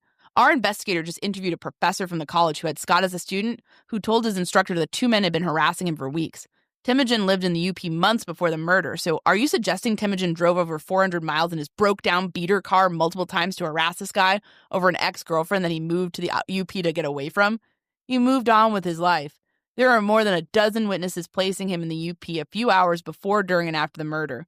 John Minnelli was the owner of the Taekwondo school where the UP where 3 witnesses saw him there at noon. That means Temujin had to travel over 400 miles on ice-covered roads in 3 hours? Timeline doesn't fit, so the prosecutor came out with a wild theory that he chartered a plane, but there was zero evidence of that. No flight plan, no pilot, no evidence ties. Yeah. Polygraphs. Hundreds of people have reviewed the case, and everyone independent of the original prosecution has found he is innocent. End quote. Not true. Also, sorry, I kind of glitched out there. Like, the screenshot doesn't cover everything. But anyways, quote, the prosecution didn't disclose that they interviewed Beth Steer, who confirmed she was with Temujin until 3 a.m. the day of the murder, which supported he did not commit the crime and was a clear Brady violation, end quote. So it's a Brady violation when Temujin is with somebody and then doesn't call her and what? If he was really with this woman the night before the murder, he would know that. Yeah. And he would be able to say, hey, here's a great alibi witness for me. It's not even that great because it's 3 a.m. It's nonsense. Stupid. Anyways, quote, Scott was selling drugs and his own father knew about it and tried covering it up. His father was the mayor of Croswell and a supporter of the prosecutor in this case. He was running for attorney general at the time of this trial. Instead of looking for the real killer and exposing Scott's drug use, they framed Temujin, who was a drifter nobody who did not have a spotless past. But he's not a murderer. He has thousands of supporters because they look at the facts of the case, not feeding into the lies of Crystal. So yeah, that's nonsense. And he also says in there, of course, that Thousands of supporters. his investigator confirms this stuff about Scott, and his investigator did not confirm those things about They're Scott. just lying. Like they're just, I mean, it's just bad people. Gosh. Here's just a thing where he tweets out Crystal's name in an insulting way. Yep. Oh my gosh. This is just where it gets weird. And I think it's important to talk about. He has a problem. Like, when people are acting like he's so impulsive, he's angry. He's angry about everything, guys. Like, look at his social media output. He's always screaming about something. This is something that's so random. I mean, and again, you may agree with him and not like this celebrity. That's fine. Like, I don't care about this, but like, I want to show you this is the kind of person he is, where he's just pissed off about everything constantly and can't help himself. This is just how he reacts in life. So somebody tweets out a photo of Rosie O'Donnell, and he responds with, quote, screaming, obese, man-hating, talentless, has-been, moron, windbag, perhaps, end quote. What? I just think it's interesting because he'll also use the word man-hating to describe another woman he doesn't like. And I think in his mind, man-hating is like the worst thing you can say about a woman. And also, it seems to apply to, like, I don't know, women he hates or women who he thinks hates him. Here's another one. This is somebody posted a photo of, I believe, a trans woman, right? Yeah. And with a mocking caption of, quote, ladies, what's stopping you from looking like this? Which is supposed to be making fun of this person, which is mean. And Temujin writes back, quote, common sense, decency, integrity, lack of male hormones or man parts, wrong chromosomes, dignity, shall I continue, end quote. He's a mean person. He just likes jumping on people. I mean, like, I'm sorry. Like, he gets pleasure from attacking people. Like, that's what I see when I see his social media output. I don't see this, like, peace and love hippie guy that everyone wants you to think he is. He's just mean. I remember Renee Gobard, who saw him drive away from the murder scene. He saw Temujin Kensu drive away from the murder scene. He remembers that Temujin Kensu was smiling. And that's probably like the happiest Temujin Kensu's ever been. Oh, I would imagine. I mean, he got the guy who stole his property, which was Crystal, and was going to steal his property, which would have been Crystal's child that he mistakenly thought was his. So, yeah, I bet that he got to dominate somebody by taking his life away. That's all this guy's about. He's about domination, power, control. Okay? And his rage seeps out at the most random moments. It's not impulsive. It is who he is. People who are acting like he's impulsive. I would ask those people, maybe tell him something he doesn't want to hear and see how he reacts. See how long he can keep that together. This is one, quote, this is from Twitter. Hey, I'm now famous for being framed by corrupt Robert Hardy Cleland and for being sold out by Michigan Governor Gutless Gretchen Whitmer and AG Dirty Dana Nessel. Time to make shirts exposing them. Let us know. No likes on that one. I think it's interesting because the governor and the attorney general are people who have power in theory that if they wanted to, they could help him. And even then, he can't keep himself from insulting them and belittling them. At this point, Gretchen Whitmer, who's the Michigan governor, is Temujin Kensu's best shot. Yeah. She can grant clemency.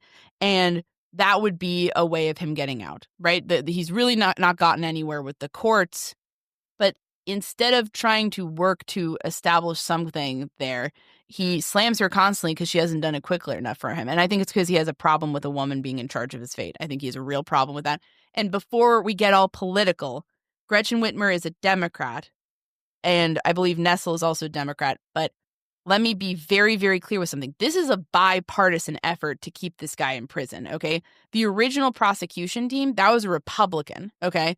This is not Republicans versus Democrats. This is people who are professional prosecutors and judges who've looked at this case from both sides, see this guy for what he is, okay? So this is a bipartisan situation.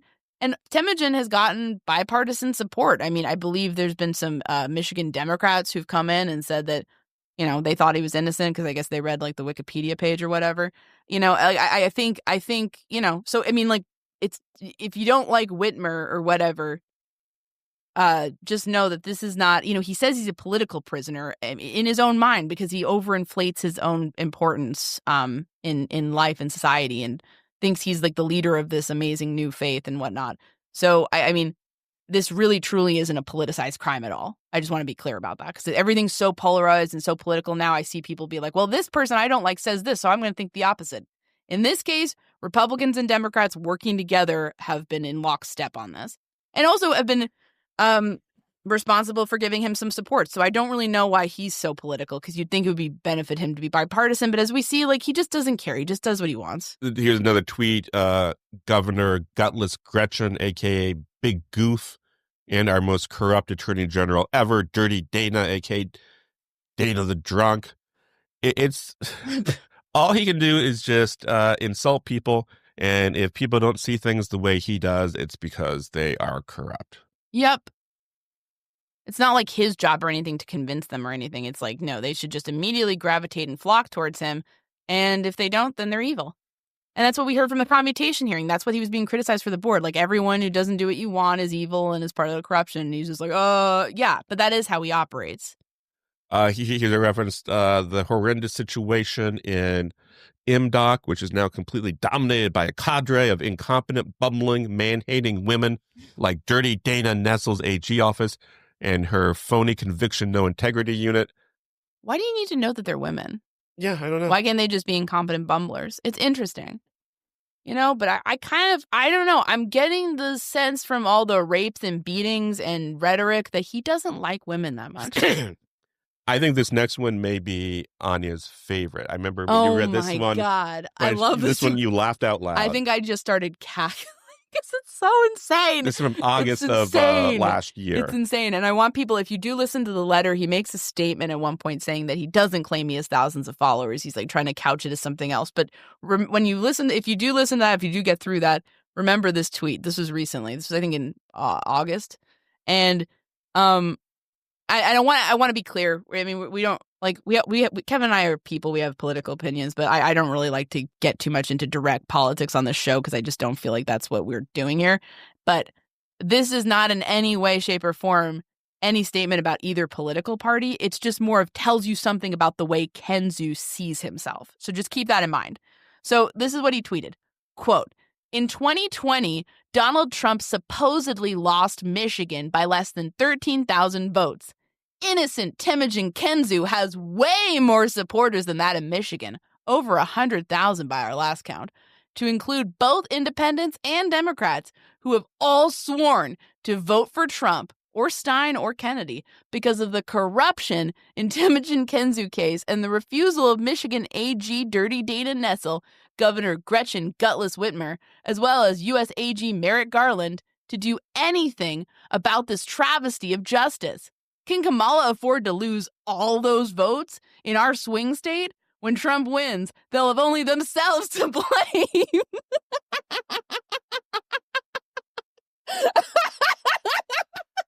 So, okay. So, Temujin is this all-powerful leader of a movement of 100,000 strong in Michigan alone. We're not even getting into his outside support. In Michigan alone, to the point where they swung the election. They kicked down that blue wall because people are so outraged on his behalf. This is how this guy thinks about himself. He's delusional. He has delusions of grandeur. Okay? Like, I don't care. Again, I don't care how you feel about Trump. I don't care how you feel about Harris. Forget that. Think about what he's saying. He's saying, I have 100,000 followers in Michigan who are going to ride or die for me at the polls, and they're going to become single-issue voters on my behalf. That's insane. Okay? Like, I don't know what to tell you. He has... I mean, am I being too hard here? No, you're not. I don't think that's what happened. Like, what an insane thing to say. Like, and no one, again, people look at that's just Temujin. No, he's a narcissist, okay? Like, he fits all those boxes. And I think when you put that, into your mind about what he's doing and what he's saying and what he's accused of, I think things start to make a lot more sense. Here's a tweet where he refers to Michigan's 3 wicked witches, Whitmer, Nessel, and Benson. Again, this guy does not like women. Not a fan of them.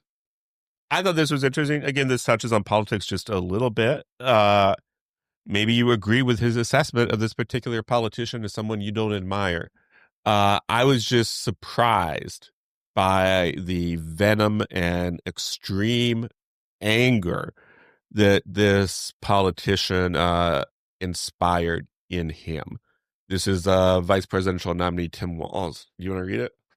Right. So Tim Walz, it's like a tweet of him, and then Temujin Kensu comes in and says, quote, "Communist, valor thief, pathological liar, and perverted freak. Plain and simple, ask yourself why they chose this child-stealing and mutilating, full-grown, baby-killing monster over anyone else. Because he's the one they really want in power." And just to be clear, they is in quotation marks and all caps. Wonder who they are. Again, I agree with you. People cannot like Tim Walz. It's not, I mean, sure, I'm sure we know people who hate Tim Walz. It's just a situation where, like, why is this guy freaking out about everything constantly? Here's one from Paula saying, "So we're now hearing a rumor that Scott Macklem raped a woman and it was her brothers who were chasing him and tracked him down and killed him." I don't want to go more into that. It's just stupid, and it's more than stupid. It is offensive. But yeah, it is offensive. You drag this guy's name through the mud after he was killed by your husband. If you really care about Scott Macklem, you should just let his family have their peace. If you are convinced that this serial rapist Kensu is guilty, or is innocent rather, you can fight for his behalf without wrapping yourself in the valor of Scott Macklem's name.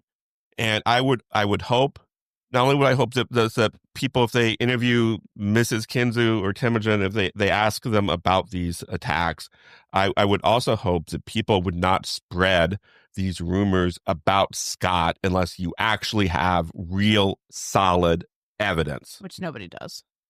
Well, Herb Welser doesn't. Oh, they make it up. I mean, here's go back to that one. Just I want to say this, and this is again where we earlier talked about how two men were going to him in his workplace, right? Yeah, we were talking about that.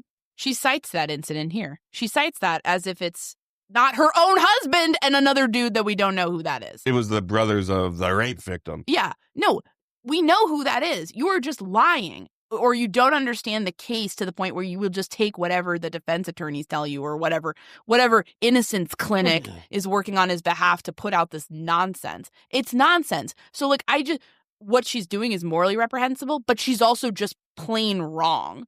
Okay? Like, if I go to you and say, Kevin, the sky is gray, it's cloudy, and we're standing underneath the sky and it's bright blue without a cloud in the sky, and you say, well, Anya, maybe your assumption that rain is coming is wrong because you are incorrect about the basic fact of the way the sky looks. Like, that is something to raise.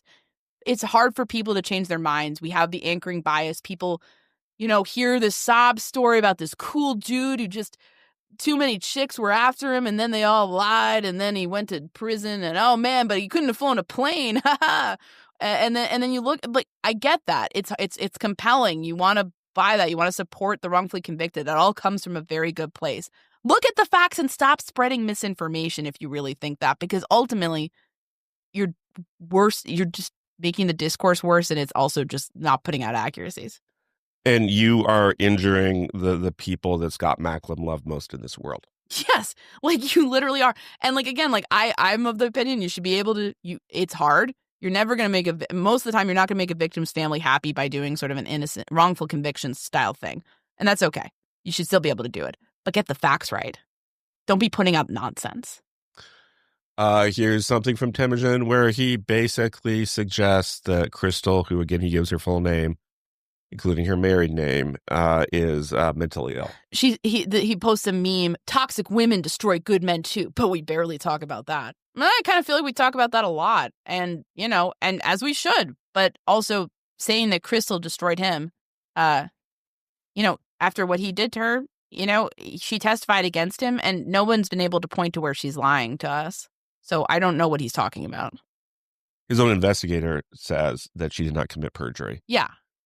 He posted a picture of Michigan Senator Stephanie Chang, and he says Chang is alleged to be a member of a group of crooked elected officials, is believed to have taken bribes to abandon their support of, to remain quiet about the actual and complete innocence of 38 years wrongly convicted and incarcerated Temujin Kensu.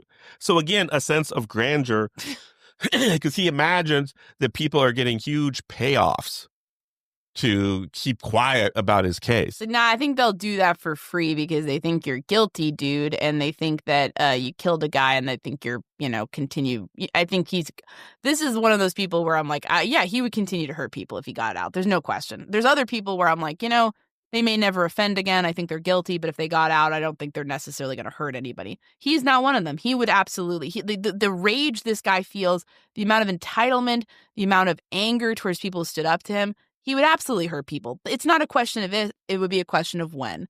And yeah, I mean, again, it's women who are doing him wrong. Women. I'm going to read this paragraph from Temujin Kensu. The truth in this case is so sad and shameful. It's not even a secret anymore that Scott Macklem was using and dealing drugs, and it's likely why he was killed, nor that his family knew. And they'd rather have a completely innocent pawn, a patsy, in prison for a completely manufactured reason. Blah, blah, blah, blah, blah.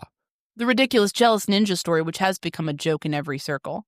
Like when people joke about the ninja thing, let's just remember that's a story he told the woman he was raping and abusing in order to get her. Yeah, there's nothing funny. There's nothing funny about that. It's not a joke. It's not a joke. It's what he did, and it's disgusting. I don't believe he's an actual ninja. I believe he was threatening Crystal and telling her these things to make her not tell anybody because she felt her family would be killed if she stood up to him. And then she did stand up to him, and the father of her child was killed. And he's basically suggesting here that the family is part of the conspiracy. They know he's innocent. They just want to keep him in jail to protect Scott's reputation. That's offensive nonsense. I don't think. Do people on Team Kensu, do you guys believe this? Do you believe Scott Macklem's family is in on the conspiracy? Yeah. Do you want to drag his name through the mud with no evidence?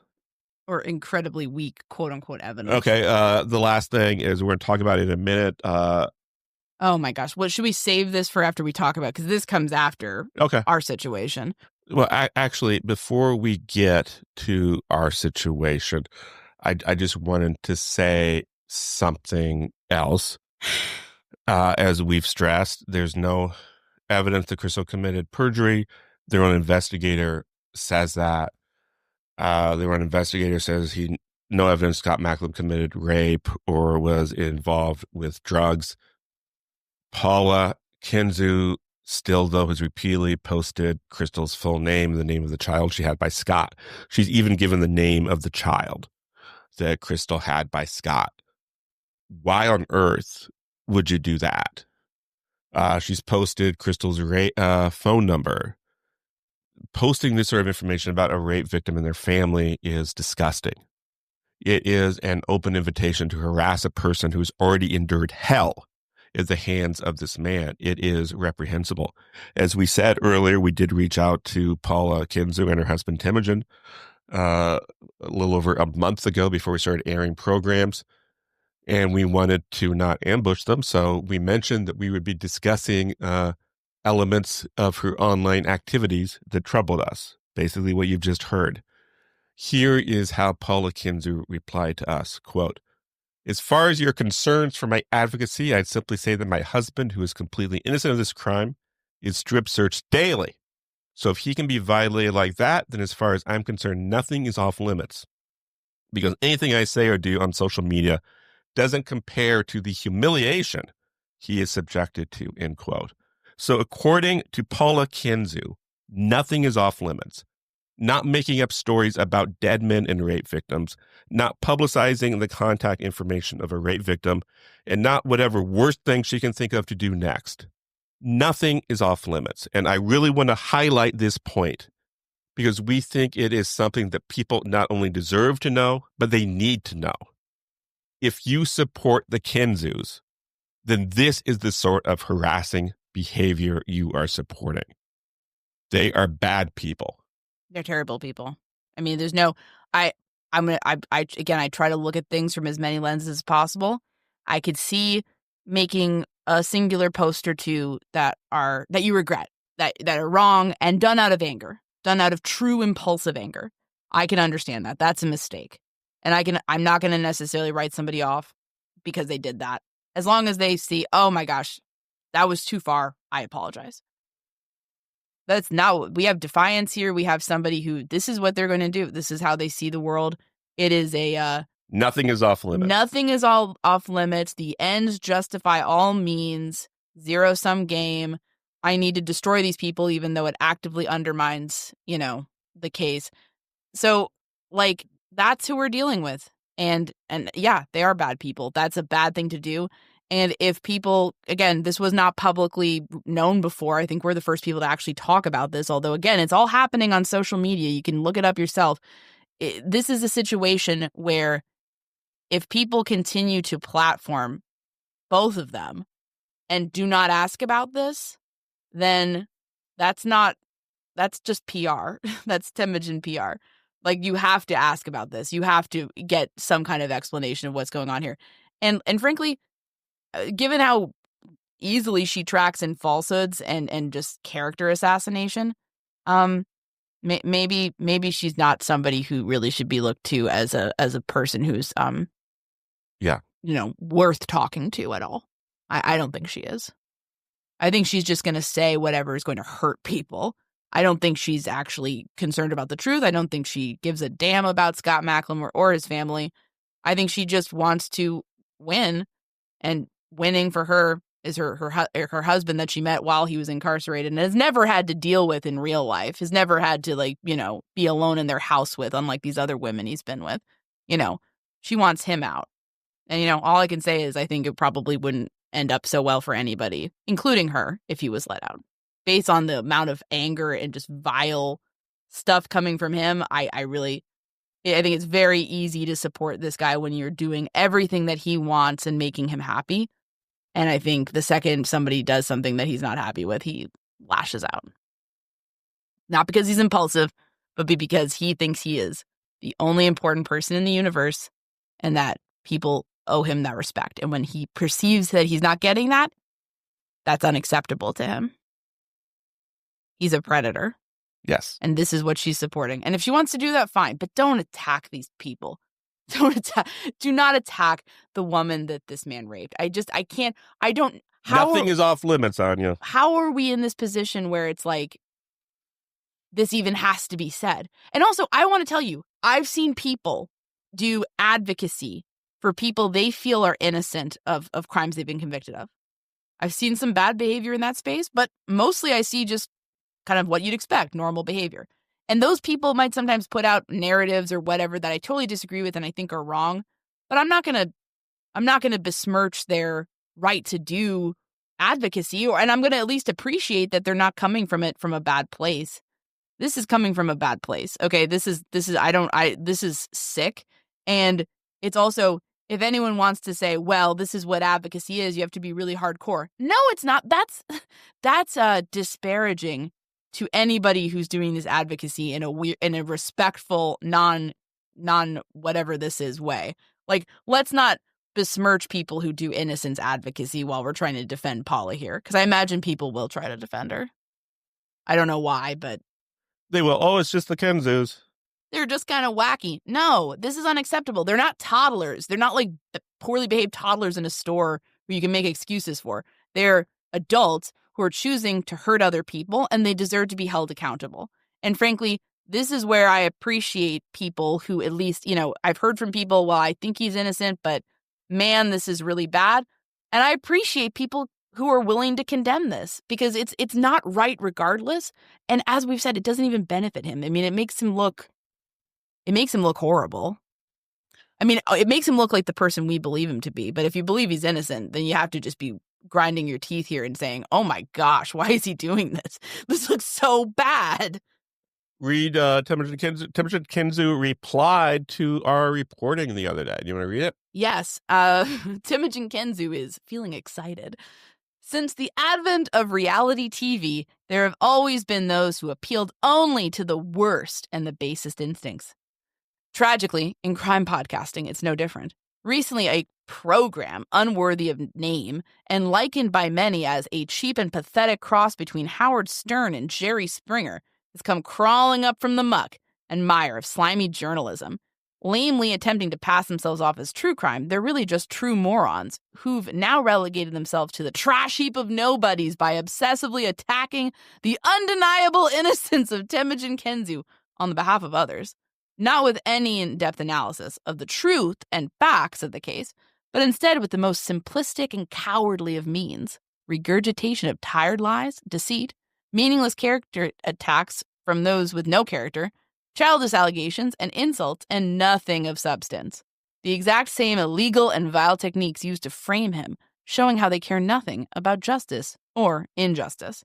Even more pathetic, though, is their arrogant assertion. We doubt even that it's real. This whole thing screams done at the behest of someone else, possibly for pay or for revenge, that they've deduced a different truth than the army of private investigators, media, lawyers, law schools, state and federal judges, prosecutors, and U.S. attorneys, city, state, and federal law enforcement, and scores of honest journalists and sincere podcasters. They haven't, of course.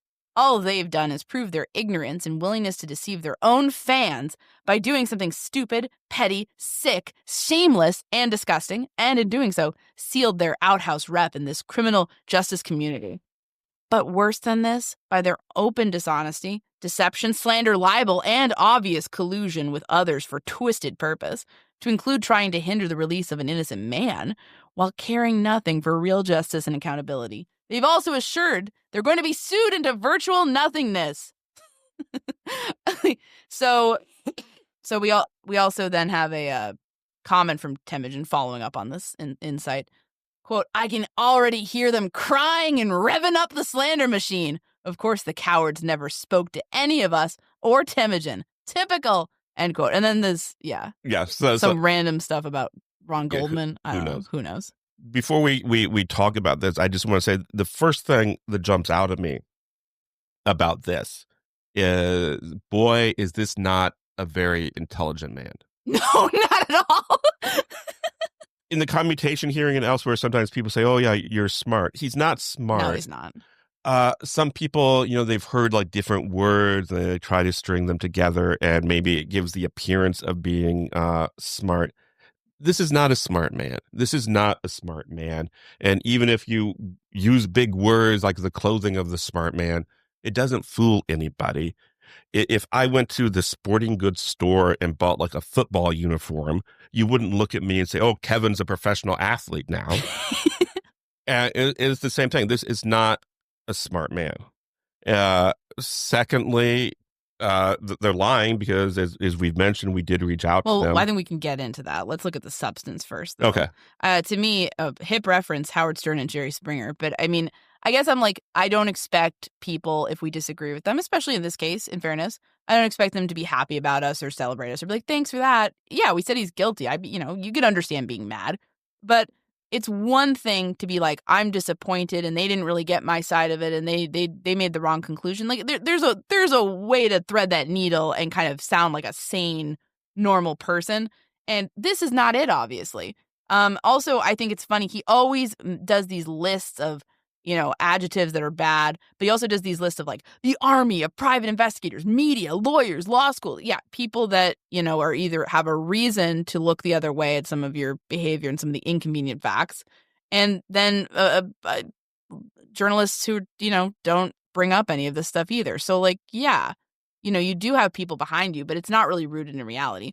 I think I would have expected something more like, hey, you guys got this, and this wrong. And then we would have taken that seriously. I mean, like, again, we're not perfect. If you wanted to say like, oh, these 3 things are wrong, or you came to the wrong conclusion here, happy to have that conversation. But this is just trying to character assassinate us. And it's like, and nice try, sir. I don't think I need to say this, but I will. No one paid us to do this. I'll tell you why I did it. I've been aware of this case for a while, and it's frustrated and sometimes even angered me how little of the truth of this case has been told. So I started toying with the idea of doing some episodes in September. The Delphi trial happened, and afterwards I was just exhausted, and I thought, I don't want to do this. It's just going to be a lot of work, and I'm not even sure that too many people out there even care about this case. They don't. It's not a premier case. I mean, if we're looking at like cases where people are following it for like, getting huge ratings, this is not one of them. This is not one. But then what happened, what was the final thing for me? And someone published an article about the case, which was full of what I would characterize as really inaccurate character assassination of the prosecutor in this case. The prosecutor in this case, Robert Cleland, did a good job, and he put away a dangerous man. And by doing so, he protected the people of Michigan. He should be celebrated for that.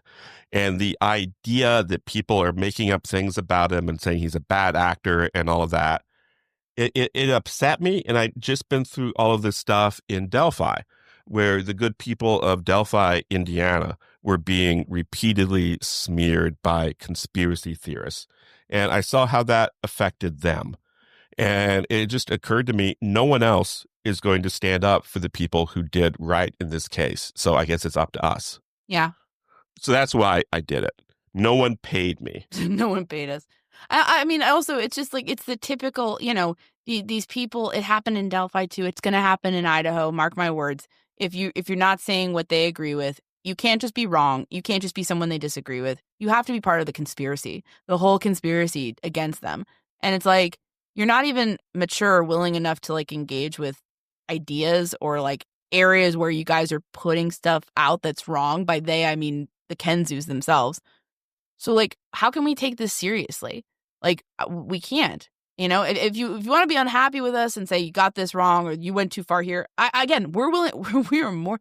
If you are a listener and you've ever reached out to us being like, hey, you went too far with this, or you got this wrong. I think hopefully you understand that we'll respond and we'll take that seriously. Even if we don't end up agreeing, we're going to take that seriously. This is just delusions of grandeur and bizarre. And it's like, again, it's just like I think this is what I'm reading here. And the thing is, like, you don't understand. Like, Kevin and I, we are so burned out on some level in terms of like just true crime in general. You can't scare us. Okay. Like no, like we're not intimidated. In the beginning of our podcasting journey, I'm sure if someone sent us something like really like wild, we'd be like, oh my gosh, what's going to happen? Oh my God, they're saying they're going to sue us. Now we just don't care. I mean, like we based our opinions on the facts of the case, and we couched those opinions as opinions, and we couched the facts as facts. We're fine. But to try to intimidate us by saying that we're going to get sued into virtual nothingness this is how they control people with threats. Do you want to talk about the reaction to this we saw? Yeah. I get it, but like, it's also just like, okay, like everyone's immediately like, go people who I think, I respect, and they're coming from a good place, but they immediately go into like, what does this mean for Temujin? Oh, this looks bad for him. Or, I mean, I saw some people being like, no, he shouldn't be threatening murdersheet. So I appreciate that. But then there's other people who are like, oh, it looks bad for him. He shouldn't do this because it looks bad. It is bad. And then I saw people being like, well, aha, Sherlock moment. See, he couldn't be the killer of Scott Macklem because he's too impulsive, as this random rant proves. Yeah, I was shocked that people on Team Kensu, at least some of them, they are so wrapped up in this that they see everything through the lens of, is this good for Kensu? Is this bad for Kensu? And they don't even stop and realize how some of this stuff affects human beings. And again, like, we don't care because we've been threatened so much. We've gotten death threats. We've gotten legal threats. We've gotten people say they're, people go after us. People go after our families. People have gone after us personally. This doesn't mean anything for us, but the action is still wrong. And people should say so. I was surprised that there's people I have regard for, and I was surprised all they focused on was, is this good for Kensu? Is this bad for Kensu? Yeah. And keep in mind, this affects more than just us, because there are people out there who, as we've said, are interested in commenting on the case or covering the case. And they look at this and say, oh my God, if I do this, I'm going to be destroyed. I'm going to be sued into oblivion. And it's a way to silence conversation. It is. So whether you think this loser, Temujin Kensu, is innocent or guilty, surely you could have said, it is wrong to falsely criticize someone's integrity. It is wrong to threaten to destroy someone. Well, I think they probably, my guess is they probably think that, but people just jump so quickly into the analysis mode that I think we kind of, and this happens in true crime, I think we forget sometimes. And again, in our case, we don't care. It doesn't matter for us. This is like a Tuesday. So, I mean, if someone wants to say, I'm going to destroy you, it's like, yeah, get in line. Like, there's a lot of people who want to do that, and good luck with that. But the thing is, I think what we have to remember is it doesn't matter for us, but it has mattered for people like Crystal. It's mattered for people like Crystal. It's mattered for her family. It's mattered for civil servants who are trying to do their jobs and are suddenly getting bombarded with this nonsense. I think we have to remember that this action is it's bad. You shouldn't do it. It's threatening, and you shouldn't do it to anybody at all. And this is where it kind of gets really disturbing. Because when we talk about true crime stripping away people's humanity, this is what we are talking about. These things affect real people. And we were able to get more attention to what he said about us because we have a platform. But he's been saying stuff about Crystal and other people for years. And can we just say, like, I mean, hopefully if you're listening to this, I mean, I don't know, we probably have some hate listeners, but hopefully if you're listening to the show, you're like, you might not agree with us. You might say, I think he's innocent even if he's a jerk. That's fine. But I would hope you would feel that we're not part of a conspiracy here. We may have an opinion you disagree with. You may be like, no way. But I would hope you'd at least be like, you're coming from a place of sincerity. I feel like people who think he's innocent are coming from a place of sincerity, and they're coming from a really good place of like advocacy and wanting justice. And even if there's some things I disagree with about the rhetoric or whatnot, or kind of making excuses for this guy, I still appreciate that. But I would hope that would be a two-way street. I hope that the people who are commenting on this don't think that we're part of some sort of paid conspiracy to frame him or whatever he's suggesting here.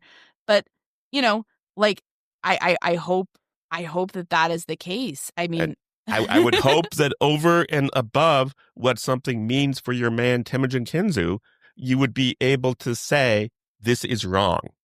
We should not be baselessly questioning people's integrity. We should not be threatening to sue people into oblivion if we don't like what they say. But if he said that about us and he got it wrong, maybe he's wrong when he's going after other people too. Yes, when he's going after people like Cleland or Crystal or all these other people. He is. Spoiler alert, he is. He's wrong about everything. I mean, but you can also say, I think Cleland prosecuted the wrong man, or I think Crystal's testimony was prejudicial even if it was true. You can say things like that, and you could still come to the same outcome that he's innocent, but you don't need to go after innocent people. These people were trying to do their jobs, okay? Or these people were trying to speak about their truth and their experiences with Temujin. We believe all of them. We think they all got the right outcome. But even if you don't, I think there's a way to kind of discuss some of these things without resorting to painting everyone who is on the quote unquote other side in a really bad light.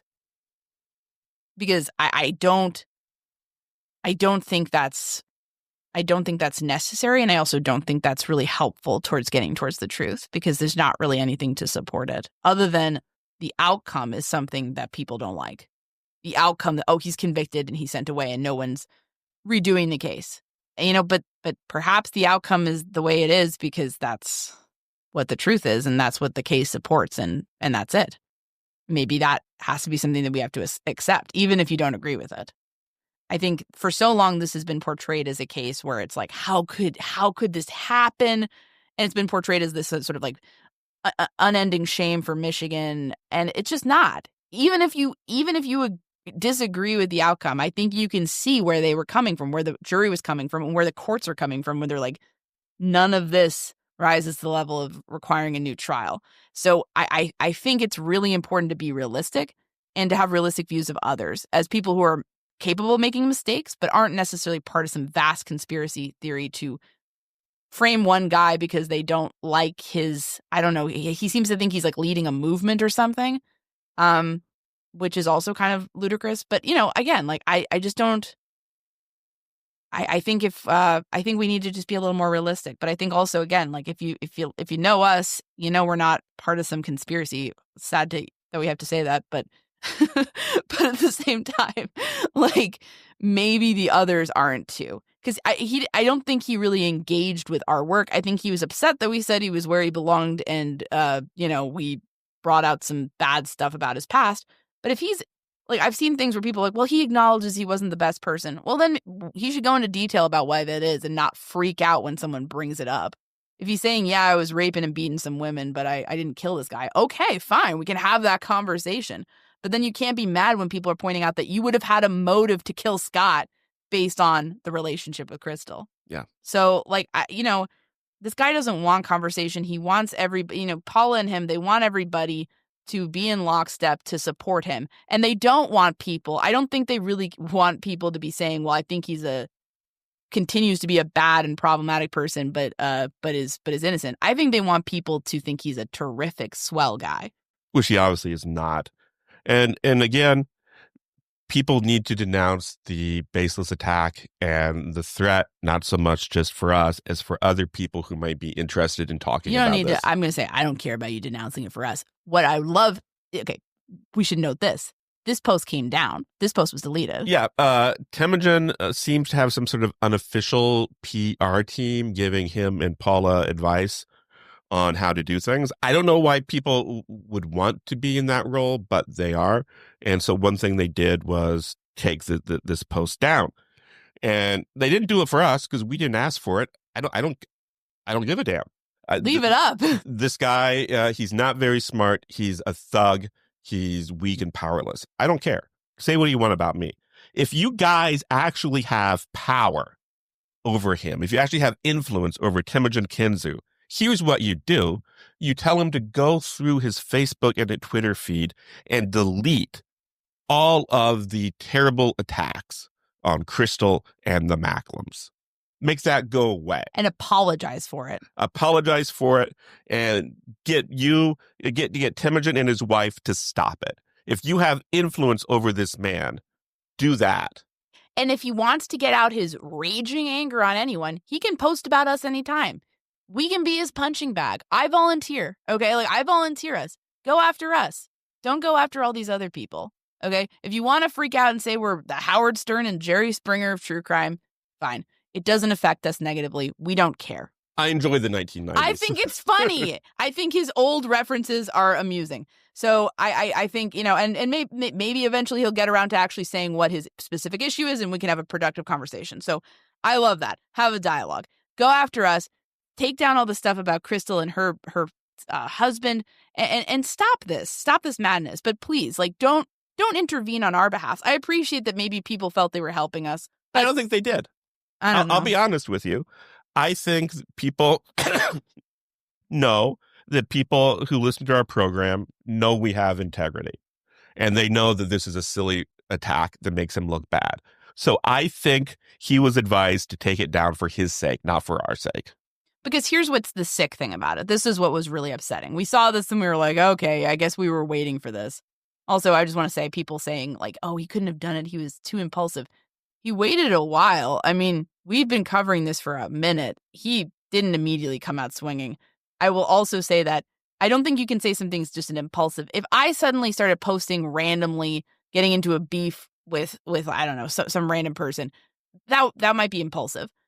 This is part of the pattern. I mean, we've described how he talks about people online. This is not impulsive. This is just how he talks about people online. This is how he talk. This sounds very similar to the letter he sent to his daughters in some way, the kind of just the jargon and the kind of the way he writes about people. I don't think it's impulsive when it's your personality, when it's your underlining way of dealing with people. That's not impulsive. That's just who he is as a man. So, but let's talk about this for another second. The thing that upset us was when we saw this and then it came down, we were like, okay, whatever. Immediately after this came down, he posted a Facebook story, once again bashing Crystal. So it's like maybe he was told, don't go after the murder sheet. That's a battle you're not going to win. But then he just goes back to the person he's been using as a punching bag online for years. And that's horrible. So he feels like maybe he can't get away with going after us, but maybe he feels like no one's going to challenge him when it comes to her. And that's not right. It's not right. It's been close to 40 years. People need to start standing up for Crystal. I really think it's true. And I also don't think it benefits the cause of his innocence by trying to destroy this woman. What she said about him was damaging. Don't get me wrong. But like, but it's also supported by what other women went through. And it's also their own investigator, Herb Welser, says there's no evidence he committed perjury. Did you want to talk about our efforts to contact and talk to the Kensus? Yeah, this was the one thing that kind of gave me a little bit of like, are you kidding me? From his thing. This is just from a comment they put. Quote, of course the cowards never spoke to any of us or Temujin. Typical. So they're not quite saying we never reached out to them there, but that seems to be the implication, because but the implication is there, hey, we would have talked to you, but of course you didn't want to. We reached out for comment before we started any of this. We reached out on Facebook. We reached out to both Temujin Kensu and his wife Paula because we viewed them as kind of the people that were the most important to talk to.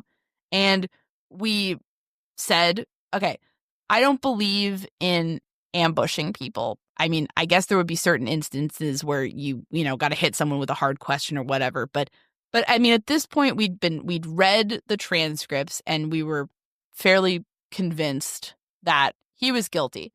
And so it didn't feel right. This guy's only been basically getting coddling interviews for years. And so is Paula. So it didn't feel like a good situation to basically be like, come on our show and then just like kind of, interrogate them. And so we wanted to give them a choice. So we said something to the effect of, we've read this and we think you are guilty, but we want to get your side of it. And we want to provide our platform for you to do that because that is fair. We're not, and if you know our show, you know the interviews we do. We're not going to debate people. We're not going to be like, we might ask some hard questions, but we're not going to be like, no, you're wrong. Shut up. Like, it's going to be respectful. We're going to have you to say your side of it, and you're going to get to say your side of it, whatever. So we reach out to them. Temujin never responds. Paula responds and is complaining and also says basically something to the effect of, well, you can write me questions and I might consider answering some of them. No.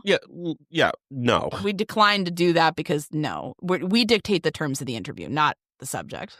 And obviously that was an attempt just to try to figure out what we knew. Yeah. And also, to me, Paula is not just acting as a representative of Temujin in this situation. Paula is a subject in and of her own actions in this case and her bizarre harassment of her husband's victims. So, if you are a victim or a victim family member or it's a sensitive thing like that, yeah, sometimes we will work with you and give you information in advance. We might say, okay, these are some topics we want to cover, and you can feel empowered to say no if you don't want to talk about But this. Paula Kensu has done nothing to deserve that kind of courtesy. Paula Kensu's not a victim. She's a victimizer. Yeah, absolutely. So she wasn't going to get that kind of courtesy from us because she didn't deserve it. She is, as we indicated, a bad person. And so we declined it and said, okay, fine. So that's where we thought it was left. And listen, I don't like it in true crime when people say, oh, these people didn't talk to me. Da, da, da. Like, I get it. Like, I don't know. They've never had a difficult interview in their lives. I get it. I mean, I'm not going to necessarily criticize them for saying no. Because, like, I can imagine a lot of people would. And, you got to respect that. They have no obligation to talk to us. They do not have the right, though, to come in here and said, of course we never spoke to. Yeah, because we didn't get a response from Temujin and because Paula tried to, pull this nonsense about us writing down all the questions for her, which is ironic because I'm pretty sure I've seen her in some of her social media rants talking about how it's ridiculous and suspicious that all these prosecutors won't do interviews about the case. Well, you won't either unless it's like completely people who are in lockstep and hang on to every word you say. We're not in that group. Again, I understand that. But then to imply that we did something inappropriate by not getting them to talk to us is, I don't know. Not true. It seems like a bad faith attempt to smear us is somehow doing this inappropriately, which is, again, not appreciated and inaccurate. And it's also just unserious because, I mean, like, we have this, we have the Facebook messages. Like, what do you think is going to, like, I don't know. It's just dumb. These are people who are not used to being questioned at all. Right. So they think they can just say whatever and people will just take it seriously. But we're not in that group. And I think that's kind of an existential threat to them. Right. But again, they could just improve their behavior and stop doing some of this stuff. And I would love to see that because it's not right and people should be absolutely condemning it. Even if you think he's innocent, there's no reason to be doing what they are doing to Crystal and her family. Right. or to even have some of the commentary about the Macklems. It's just hurtful and inappropriate.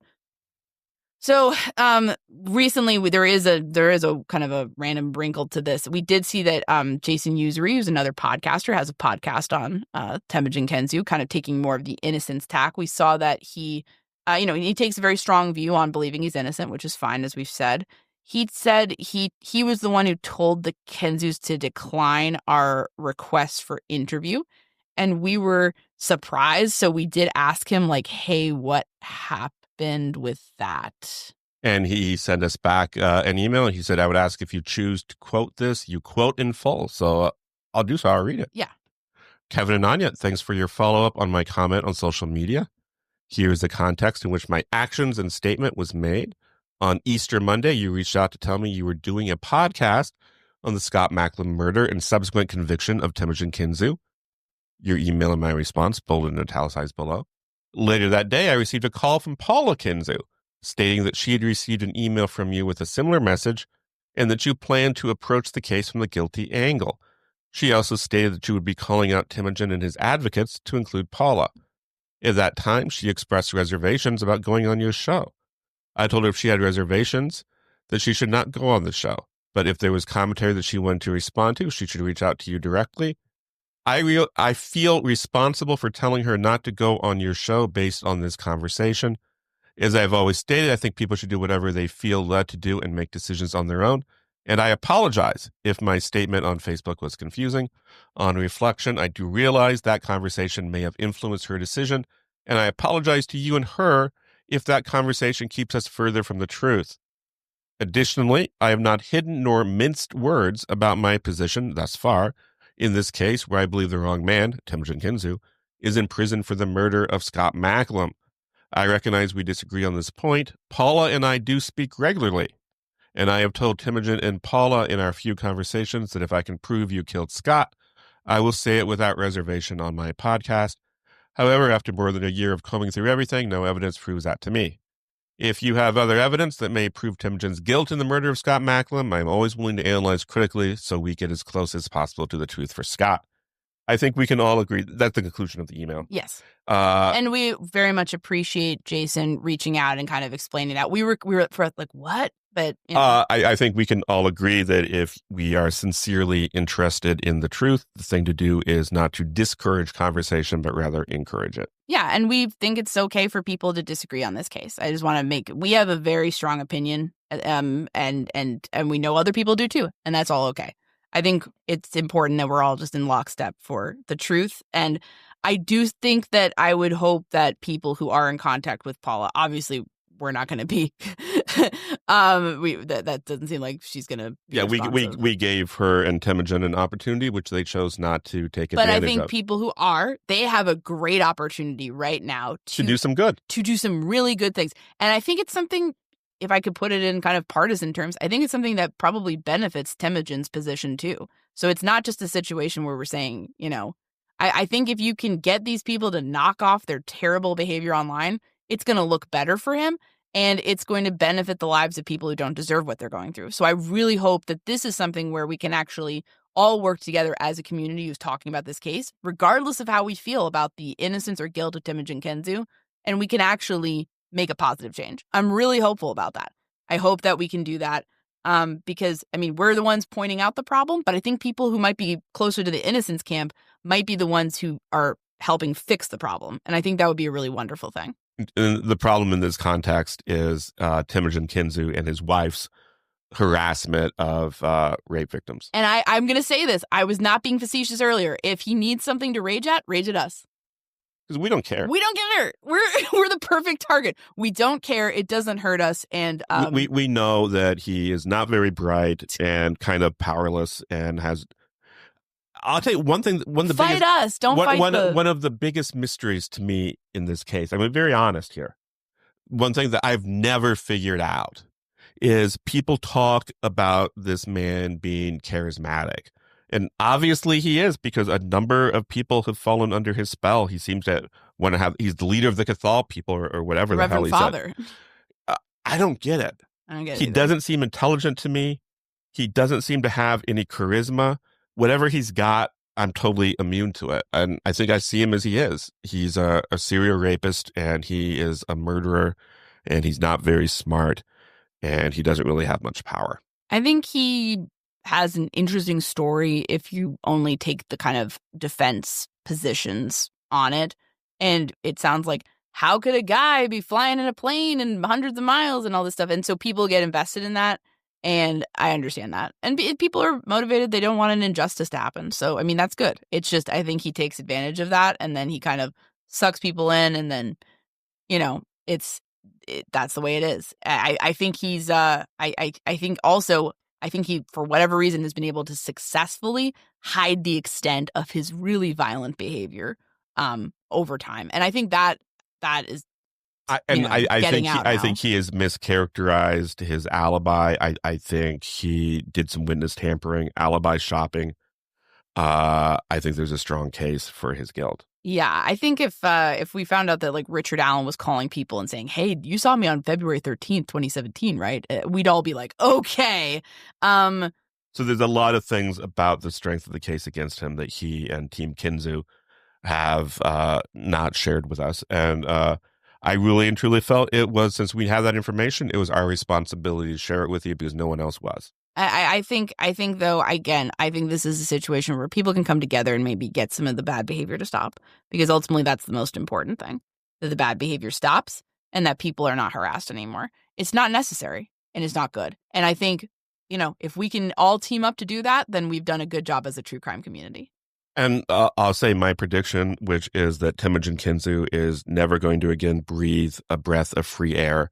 And I believe he's going to die behind bars, as he should.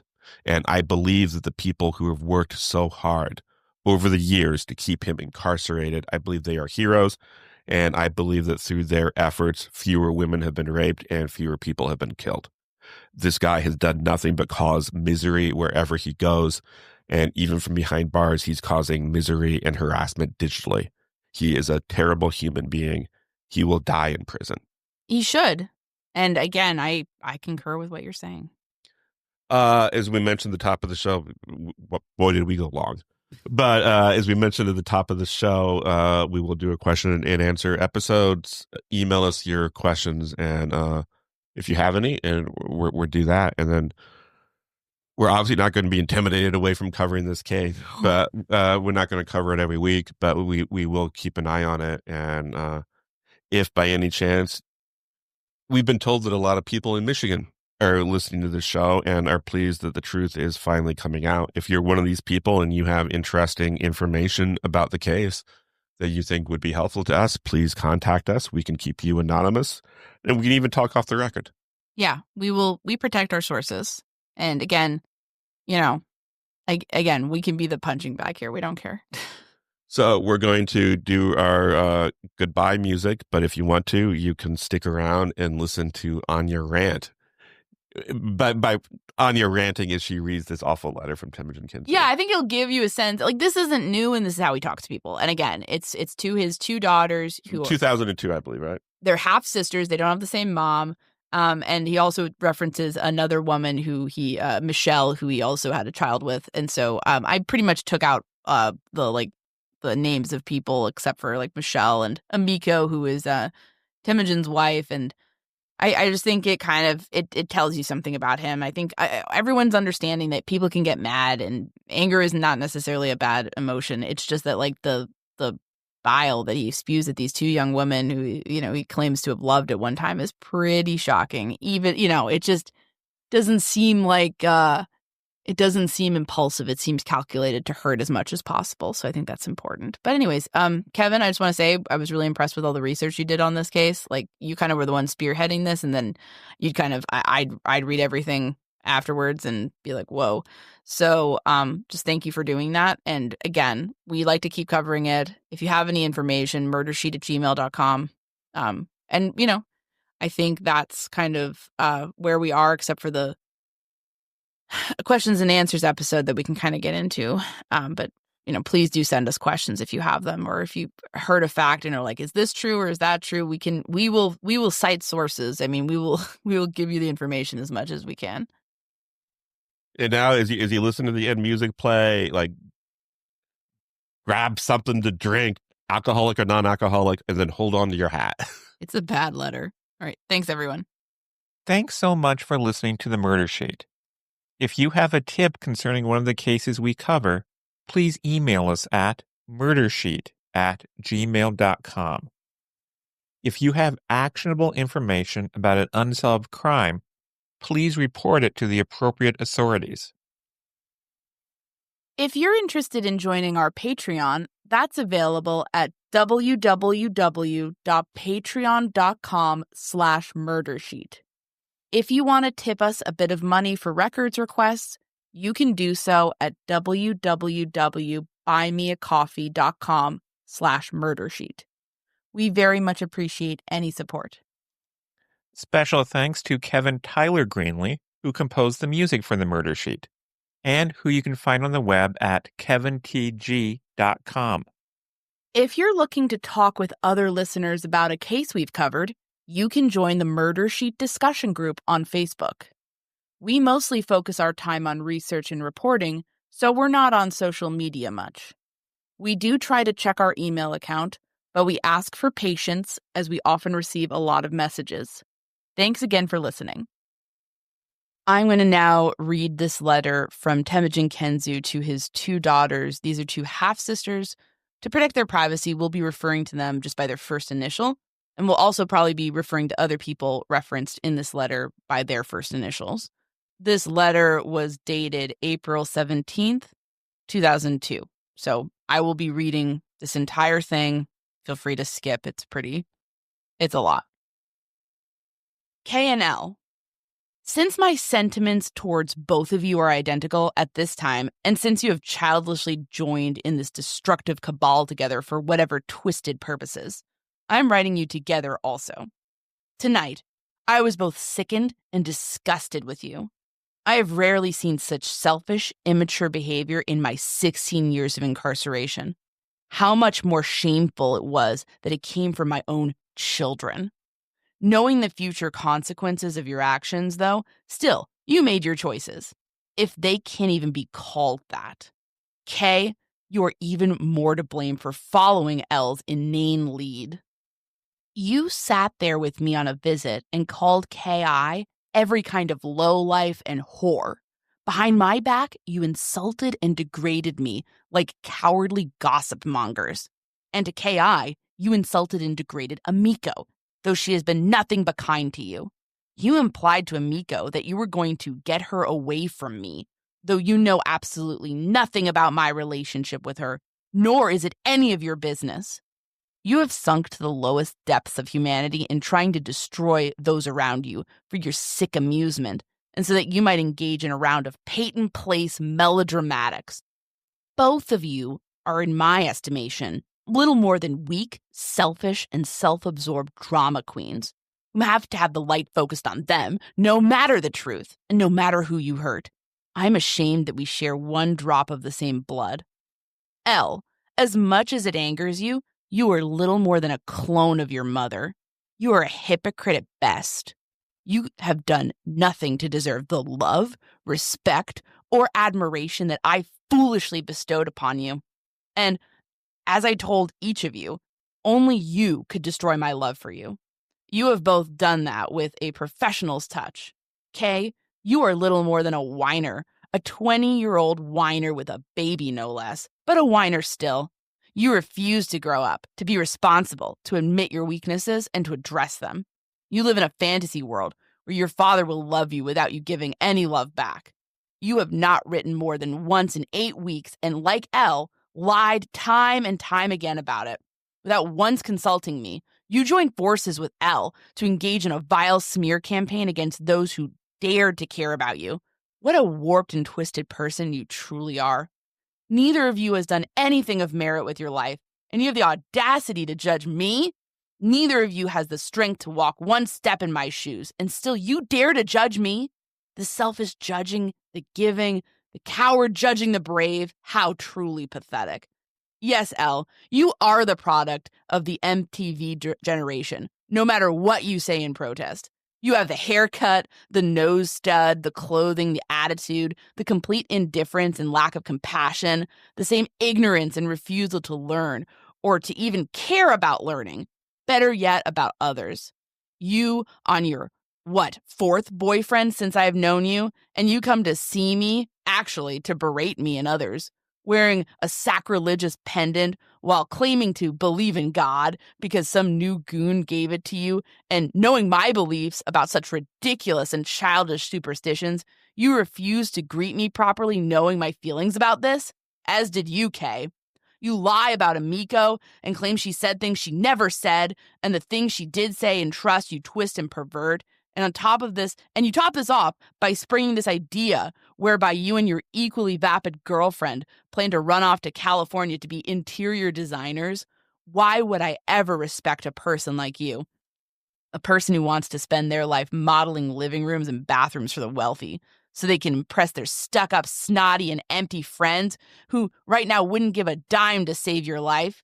A career in which you pander to materialism, vanity, self-aggrandizement, and selfish, egotistic pride, while meantime millions of children are starving, millions sit in prison cells innocent of the crime for which they are placed there. Millions live under oppression and tyranny. But Elle will be fine in LA, designing rec rooms for the hollow and the self-absorbed. I can hear it now. Why can't you accept me for me? Who are you to judge me? The battle cries of the mindless MTV drones. Yes, I'm very impressed. Kay, you know nothing about Elle, and if you did, you would probably run. And Elle? Kay is the same girl the snots at your school like you make fun of. Each of you is diet obsessed. Kay, you're killing yourself with gluttony. And Elle, you sicken yourself with starvation because you are both too empty and weak to simply grow up and admit your failings. And here I am, the big bad wolf, who tried to teach you something beneficial that didn't fit into your sad and self-consumed world. I was wrong about one thing. Both of you belong with Michelle. You're both just like her, and I imagine if you want to sink to the depths of low, you could all sit around and lie about me and have pathetic little inane gab sessions. The fact is, you made your choices, Michelle made her choices, and I made my choices. But unlike the three of you, I admitted my mistakes, and I worked to make myself a better man. Why wouldn't I care if pathetic nobodies sat gathered with lives so meaningless that they have nothing better to do than degrade me, despise me, or hate me? None of you will ever be as strong or care about others as much as I do. And when you're lost and alone, I will still have the support and the friendship of those who I work to aid, to uplift, to care about, and to provide for, in whatever way possible. Neither you or Michelle, for that matter, have ever learned anything from what happened to me. Whereas I acknowledged long ago that my errors played a great part in my coming to this place, the three of you still treat people like garbage and think you will always be immune from the penalty for this senseless self-absorption. I began our visit by telling you for 40 minutes that I love you, Elle, and that I wanted to protect you as much as I could from people like Michelle, a person so evil that to this day she finds her existence in attacking me while pretending that she never thinks about me at all, blaming me for all of her problems and weaknesses and selfishness, and permitting a killer to roam free, a murderer whom gunned down an innocent young man, and she could care less. She never cared once that both of you grew up without your father, and had I been there, you never would have become what you are now, which to me is detestable. She is vile enough, though, to find joy in your petty and unwarranted anger with me. This is the same sick game she played with F. Michelle destroys others and pretends to be a victim herself. There are many men like this in prison, and they are indeed often quite convincing. I am no victim of others, although I am in here at the hands of corrupt men. I am a political prisoner, though, and that was the only thing I expected you to care about. But no, you're both too hollow and empty for that. Instead, you saw only your perverted agenda, a chance to play damsel in distress, a favorite game of young women who are too cowardly and weak to grow up and face the world and refrain from ruining those around them. I gave Michelle 1,000 chances, but never again will I be so foolish as to trust a person that I know is so cold and dead inside. I knew long ago when I looked in Michelle's eyes that she was as alive as the grave and that every word from her mouth was a lie, no matter how much false emotion she tried to cover it up with. I see now that deadness in each of you, and again, I'm ashamed. I'm ashamed that you chose this over life and love, Kay, because I know that your mother is not the person you tried to make her out to be. Whatever mistakes she made in her life, nor do you have any right to judge her considering the way you are living your own life. And I am ashamed for you, Elle, because you should have learned the lesson of your mother without becoming her. Where is there a difference in either of you? You would abandon your children as you abandoned your father.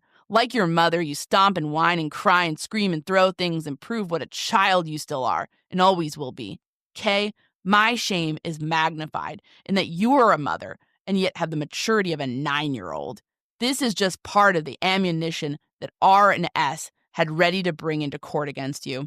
Just as in my own case, those corrupt politicians were able to use my failures against me. R and S have an arsenal to use against you, and just like those politicians, some of it would have been true and some of it would have been lies. Regardless, you faced what I faced. I can only begin to imagine how many people could come forward in a courtroom to give negative testimony about Elle. I, for one, could give reams, and I barely know her. This letter is testimony to what I've seen in both of you, so you can imagine how it would sound in a trial for which you were wrongly accused. But neither of you care about that, or anything else of substance for that matter, because it doesn't fit into your worldview. Your worldview consists of a time and place in which you can lie, hurt others, break your word, live for yourself and yourself only, and trample others, be they Ki, Amico, or your own father. Lies that range from Elle telling me that she had an 8-octave singing range, which is humanly impossible, and instead of ignoring this, why don't you look this up, Kay? To Kay's lie about her dream of finding her father, only to enter his life and then do all that she can to destroy it. I've seen in you both self-righteous hypocrites who would listen to the negative tales of people far lower than I have ever been, but not to your own father's words of love and caring, or those of the woman who has known him for 11 years. Instead of being responsible, mature, and concerned members of a family, you both chose to pretend you were victims, as if the rotten things you have done were not your fault. It's amazing to me that I am responsible not only for my mistakes, but also for the things others say about me. And now you two, knowing nothing about me whatsoever, have added to the list of simpletons. But apparently neither of you are responsible for the rotten things you have done. You attacked me to Amico, S and R. You attacked Amico to me and Ki.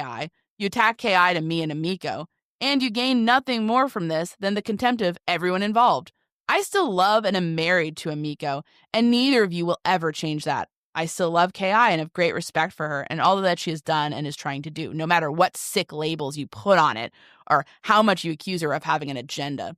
I still love and respect S, R, and even M and L, because unlike you two, they have done nothing to deserve less. Had either of you conducted yourself like women and not shrews, I would have done the same for you, and I would have always been there for you no matter what. Who are either of you to place yourselves over anyone else, or to judge them so harshly? What have either of you ever done with your lives, besides blaming your mothers, and now myself and Amico and the rest of the world, for your pettiness and your self-absorption? What have you accomplished that anyone should care what either of you think, especially when we see the types of people that you are? I have folders full of testimonials from people that I have helped, lives I've been able to change, drug addictions conquered, families healed. Why then should I care one iota for the condemnation of two backstabbing, rotten brats such as yourself, who have no regard for their father, a father who loved them from the start, who gave to them and who dedicated his life to caring for them and who invited them into his family and his home and his heart? Each of you blames others for your misconduct. But when was that ever a fair justification for being so cruel and petty? I spent my entire youth abused, as a runaway, as a ward of the court, beaten sometimes black and blue, in violent and loveless foster homes, and you care about none of that. I made my mistakes and I paid the price for them. Neither of you is fit to be my judge for one moment. Nor did I ever do anything to hurt either of you. I am filled with contempt and loathing that you feel you have the right to doubt or judge me, while demanding that I accept you no matter what you do or have done, or whom you do it to. Another example of your pettiness, your cruelty, and your attempts to manipulate people for your own vicious purposes. You each had the temerity, and thus the stupidity, to imply that I might be guilty of this crime, as if you were somehow smarter than the police, including state troopers and homicide specialists, polygraphers, legal experts, lawyers, private investigators, attorney generals, and even my own trial lawyer, whom was a former judge and prosecutor, all of who know that I am innocent and all of whom are wise enough to know the difference in garbage and corruption versus evidence of guilt. You wanted me to be guilty just to justify all the sick things that you were saying and doing. I cannot imagine how I ever trusted either of you for one moment. On top of this, you tried to ruin my marriage, a marriage based on 11 years of love, trust, and patience and faith in one another, again, for your own sick amusement. Did you think Amiko has not carried thousands of burdens because of her love for me? You know nothing about my relationship with her, and yet you were foolish enough to tell my own stepchildren your sick plans and plottings. You have done nothing more than destroy the love that we both gave you so willingly and betrayed the trust of those who loved you for all your shortcomings. Perhaps you're simply jealous. Kay, you sleep with a man you have no respect for who tried to destroy you. And L, you jump from boyfriend to boyfriend. I just learned the number is much higher than I originally thought. And I can't find one to stay with you once he sees the terrible person that you are. That's when you're not thrashing their ears. Oh, I forgot. That makes you a multiple felon with a worse record than mine. Using your logic, should never have cared about you in the first place. How proud you must both be. College law professors have read every scrap of paper on my case and judged me innocent and the victim of a cruel cover-up. And you two have it all figured out, having received nothing more than insults from empty nobodies and having read a few documents that you didn't even understand.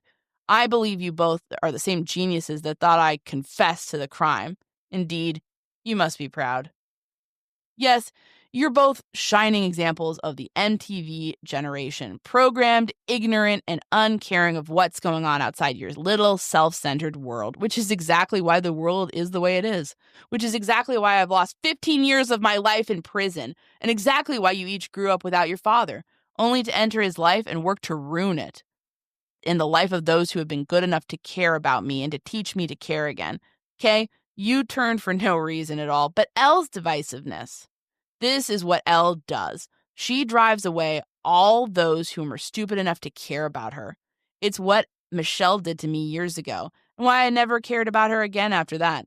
I defended K.I. while you viciously attacked her, and Elle repeated every lie from your mouth as if she knew it to be true, so that you could both be victims together, so that you could feel sorry for yourselves and each other and not have to face the awful people that you have become. I've seen the worst of the worst in here, but rarely have I seen manipulating liars of your caliber. In L, I saw the loud, the crass, the arrogant, and the obnoxious, and in K, the self-pitying, weak follower, mindless of whom leads her to her own suffering, and who she hurts along the way. How many times has your mother bailed you out, Kay? And yet you could not wait to slander her to me, and to L, and to Amiko. This is what I and many others have seen in both of you. Elle, you'll rant about this letter, but I suppose that at this point, I could really care less. That's what you do. Kay, you'll whine about it, but that's what you do. You'll run to your friends who don't know me either, and they'll support you, not because you're honest or trustworthy, but because they know you. And for no other reason, since they can't possibly know all the foul things you have done recently. Again, the views of those mean nothing to me, since they're not strong enough or aware enough to actually try to learn the truth. Michelle will love both of you. She'll curse me and look for addle-brained supporters because that's what she does. Had she ever changed, I would not have cared about the past, for we all have our errors and life failings to confront. Perhaps one day, one or both of you will realize the terrible mistake you have made. Perhaps Michelle will do the same. But for a truth, I sincerely doubt it. Such self-examination takes great strength and resolve. Because none of you will ever grow up and become true women, you can all spend your lives miserable and hollow and pour your energy into hating and blaming me for every rotten, selfish, vapid, immature thing that you do. I could care less about that too. There are still millions of good people in this world and millions of children that need a loving father. With all that even Michelle did, had I ever seen a true change in her, I would have honored my promise and my bond, and I would have been there for her too. But she cannot face what she is, what she has become. It's too easy for her to simply lie to herself and tell herself what a good person she is. I imagine through all of this, you have each been doing the same. I cannot deny that this letter is cathartic to me, for someone had to rear up their heads and tell you what kind of people you really are. It means nothing to me if such shallow, empty, and self-absorbed people such as yourself find these words objectionable. We have a saying in our faith, "It is good indeed to be hated by evil men," parentheses, women. You have hurt K.I., who did nothing to either of you. You broke Amiko's heart time and again, but she wasn't strong enough to stand up to you for fear that I would lose you both, and you knew this. You have brought me enormous shame with your actions, both in and out of this place. You transformed my pride in being a father to sadness and regret in a matter of days. This world is the way it is because of people like each of you. I endured the agony of my youth and made my mistakes because of people like you. Neither of you is wise enough or responsible enough to understand the terrible things that you have done, or responsible enough to care, better yet mature enough to be honest enough to change. Those in power laugh at sheep like you, especially you, Elle, the pink crowd, who came to visit me yet again. Poor hygiene as always, with more club stamps on your unwashed hands. You have chosen your own life, if you can call it that. Neither I or your mother taught you to be a brain-dead club hopper. You belong with all the idiotic ecstasy users at the raves, dancing to the mind-numbing, thoughtless computer beats, wasting your youth and your life in self-gratification. Definitely not part of a family.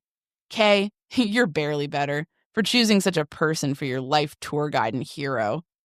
The saddest part is that if you two had not met, none of this would have happened. You each fuel the fire of ignorance in the other one. Now, I'm simply sorry that I wasted my time, money, efforts, and heartache on either of you. You lost a family and my friends, and you gained each other. For that matter, you deserve each other. Unlike either of you, I do not bemoan my fate and vent my anger against others responsible for what happened to me. I didn't waste my youth, like you two, like unthinking zombies, whining, ranging, sniveling, and cursing others. I educated myself. I read until my eyes were dry, and I trained until I sweated blood, and for 16 years, I served the needs of others in this wretched place. I worked 10 to 15 hours a day to help, to educate, and to redeem others when the rest of the world abandoned them and told them they were nothing, much like you did to me, no matter how I tried. I reject your hollow and self-righteous judgments, your culture of me, your attitude, and your vindictiveness. I dedicated the rest of my life to fighting the good fight, so I see no reason to waste one mere ounce of energy battling the likes of either of you to prove who I am. I do not have to prove anything to you. You never even gave me a chance. You are my daughters in blood alone, but in nothing else, because you're not likely to ever change. That's all you will ever be. I want nothing from you, and no more of you. I once told you that I was very careful whom I associated with because my associations, while free, brought me to this place. Living by this wise rule, I could never consider for a moment associating with backstabbing, traitorous liars and manipulators such as you, L, and K. I am not the one who did all of this. How many lies did you tell Amiko alone? I never said I had thousands of followers worldwide. I did say there were 1,000 Cathal in prison. I never said Amiko never did anything on my case, or any of the other rotten lies you told her, foolishly thinking that she would believe you and abandon me, as if she doesn't know me better than either of you ever could. You lied and told K.I. you said nothing bad about her, but you called her a sick whore and pretended that Carrie lived in some sexual freak show just to shock me into rejecting her too. Except for my case, I never intended to see Michelle again, although she lives to tell ridiculous stories about how I'm going to kill her, which she only says because she knows all the rotten things that she has done to me. But even she knows I'm innocent. Knowing the kind of person she is, not to mention what everyone who knows what she did thinks of her, I still tried to protect and defend her for years, and took the blame for every rotten thing she ever did to me, even when she refused to help with the documentary and when she refused to let Bill Proctor interview her for my TV shows. I was ashamed that I ever had such a person in my life. She was rude to everyone but me. She was selfish, she was mean and spiteful, and she had this ridiculous belief that she was more attractive, more sexy, and more everything than any woman alive, which, in fact, she had done nothing with her life, and she cared about no one but herself. Even as she accuses me of never loving her, she abandoned everything that I ever owned to be stolen or destroyed. She left me to die in prison for a crime she knew I did not commit, and she betrayed me instead of trying to help me and to force the police to find the real killer of Scott. What kind of person is this? A sick one indeed. Why would I waste my life to hurt her, though? If I were going to hurt Michelle, I would have hurt every person who ever hurt me, and that list is endless and would include both of you, my own daughters, my son who is rotten to the core, immature, selfish, and headed for prison or a life of misery on a fast train. I would have to abandon all my plans for the future, my dreams, the faith, my work in the justice field, etc. This is the kind of person Michelle is, though. She believes she's far more important than anyone else in this world ever thought she was, me included. Her obsession with me is never-ending. She can't even sit next to me without getting all mushy and personal, and yet she is so selfish that she will not expend 1 ounce of energy for anyone who does not let her have her way in all things. And each time she does the things she does, she convinces more and more people of just how rotten she truly is. Good people. People far better than I ever was. None of you has any grasp of concepts like virtue, honor, nobility, integrity, character, or refinement.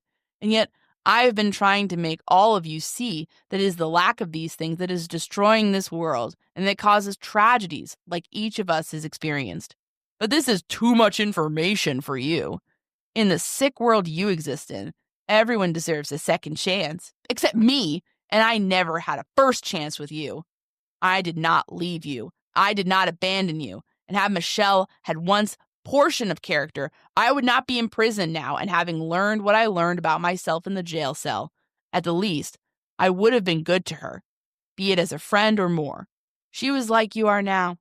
Though I saw and confessed my errors for the first time in my life, still, she left me to hang from her own disgusting selfishness. Both of you judged me based on the conduct of people like that, and also fills me with great shame. Not for anything I have done, for I long ago accepted blame for that, but for who you are and who you all became. Neither you or Michelle, for that matter, ever paid for the rotten things you did to others, myself included. But I paid the price with 16 years of my life. Never again will I apologize to anyone unworthy of that sentiment. I used to apologize to Michelle, but I saw that hollow, spiritless void in her eyes, and she is exactly the same now as she was when she was 17. She is an exact clone of her mother, as are you, Elle. You have given weight and substance to character attacks levied at me by people like G, who I have heard horror stories about from Elle, Michelle, who I will not even bother trying to describe, and Crystal, a possible murderer. You took innocent things Amiko said and turned them into perversions because she foolishly thought that she could talk to you like mother and daughter. It would all be hilarious if it were not so tragic. I would have laid down my life for either of you, and you treated me worse than a rabid mongrel.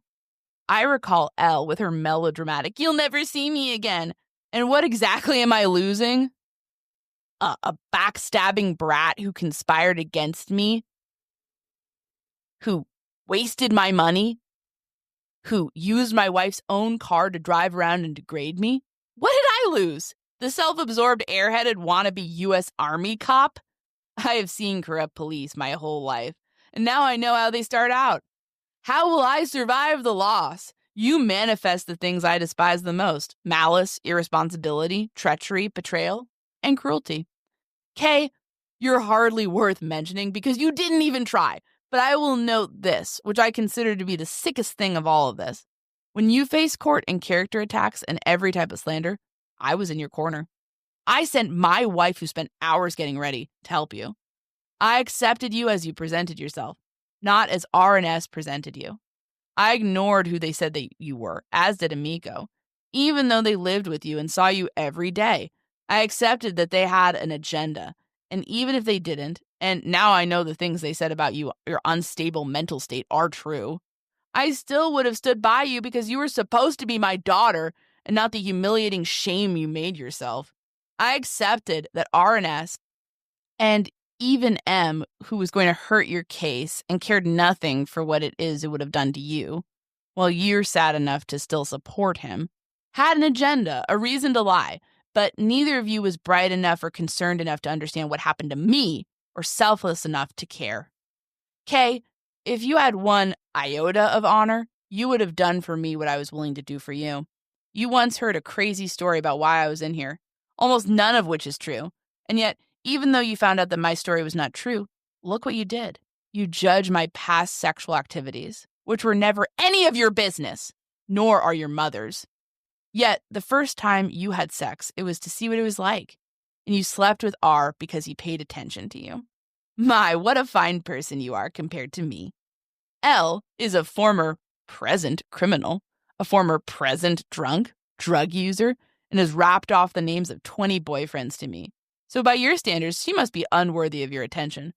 You're both hypocrites and judgmental losers. In your worldview, it's okay to be gay, but not for two consenting adults to have consensual heterosexual love? Or at the least, you think you two have the right to decide how many lovers is too many or not enough? I find this amusing, given your track records and your young ages. Kay with a child from a loveless relationship with a man she described to me as a bag of lard, and L limping from boyfriend to boyfriend just so someone is paying attention to her. Yes, you should both be proud of yourselves. Be especially proud that you hurt Amiko so very much. In all the years I've known her, I've not seen her do one mean thing to anyone, no matter how rotten they were to her. Just consider all that Michelle did alone, which she forgave and forgot. Your recent actions, though, she will neither forgive nor forget, nor will I. Elle, you probably have to get back to your military training so that you can assist the army in its mission to oppress innocent people of the world and to murder hundreds of thousands to fulfill the wicked mission of those in power in Washington. How special that you're an MP too. Ask a soldier sometimes how corrupt and dirty most MPs are. They're the scum of the military by most accounts. It's even funnier how you think it's okay to go around breaking the law while pretending to care about enforcing it. The same corrupt law that keeps people like me in here, administered by thoughtless, cruel, and corrupted police officials. After that, you can get on to your wonderful career, and if you're really lucky, you can shoot for a guest shot on the Christopher Lowell show. How proud I would be to see you on television standing there with a bearded man who wears a dress, plays sissy, and talks about covers for throw pillows. Please do not bother writing me or calling me or writing Amiko, and neither of us wish anything to do with either of you. I prefer not to associate with people of such low moral character. I learned my lesson long ago from making that same mistake. I will not knowingly make it again. Sincerely, Temujin Kensu. P.S. L, I would appreciate you changing your last name. Fill out the forms available from the courthouse, and I will pay the fee. P.P.S. I recall you telling me what an idiot you thought F was. Strange you want to see him now, especially after all you have done to hurt the rest of your family. You also owe Amiko over $500. Since you're so wealthy now, please see that she is repaid immediately. Temujin.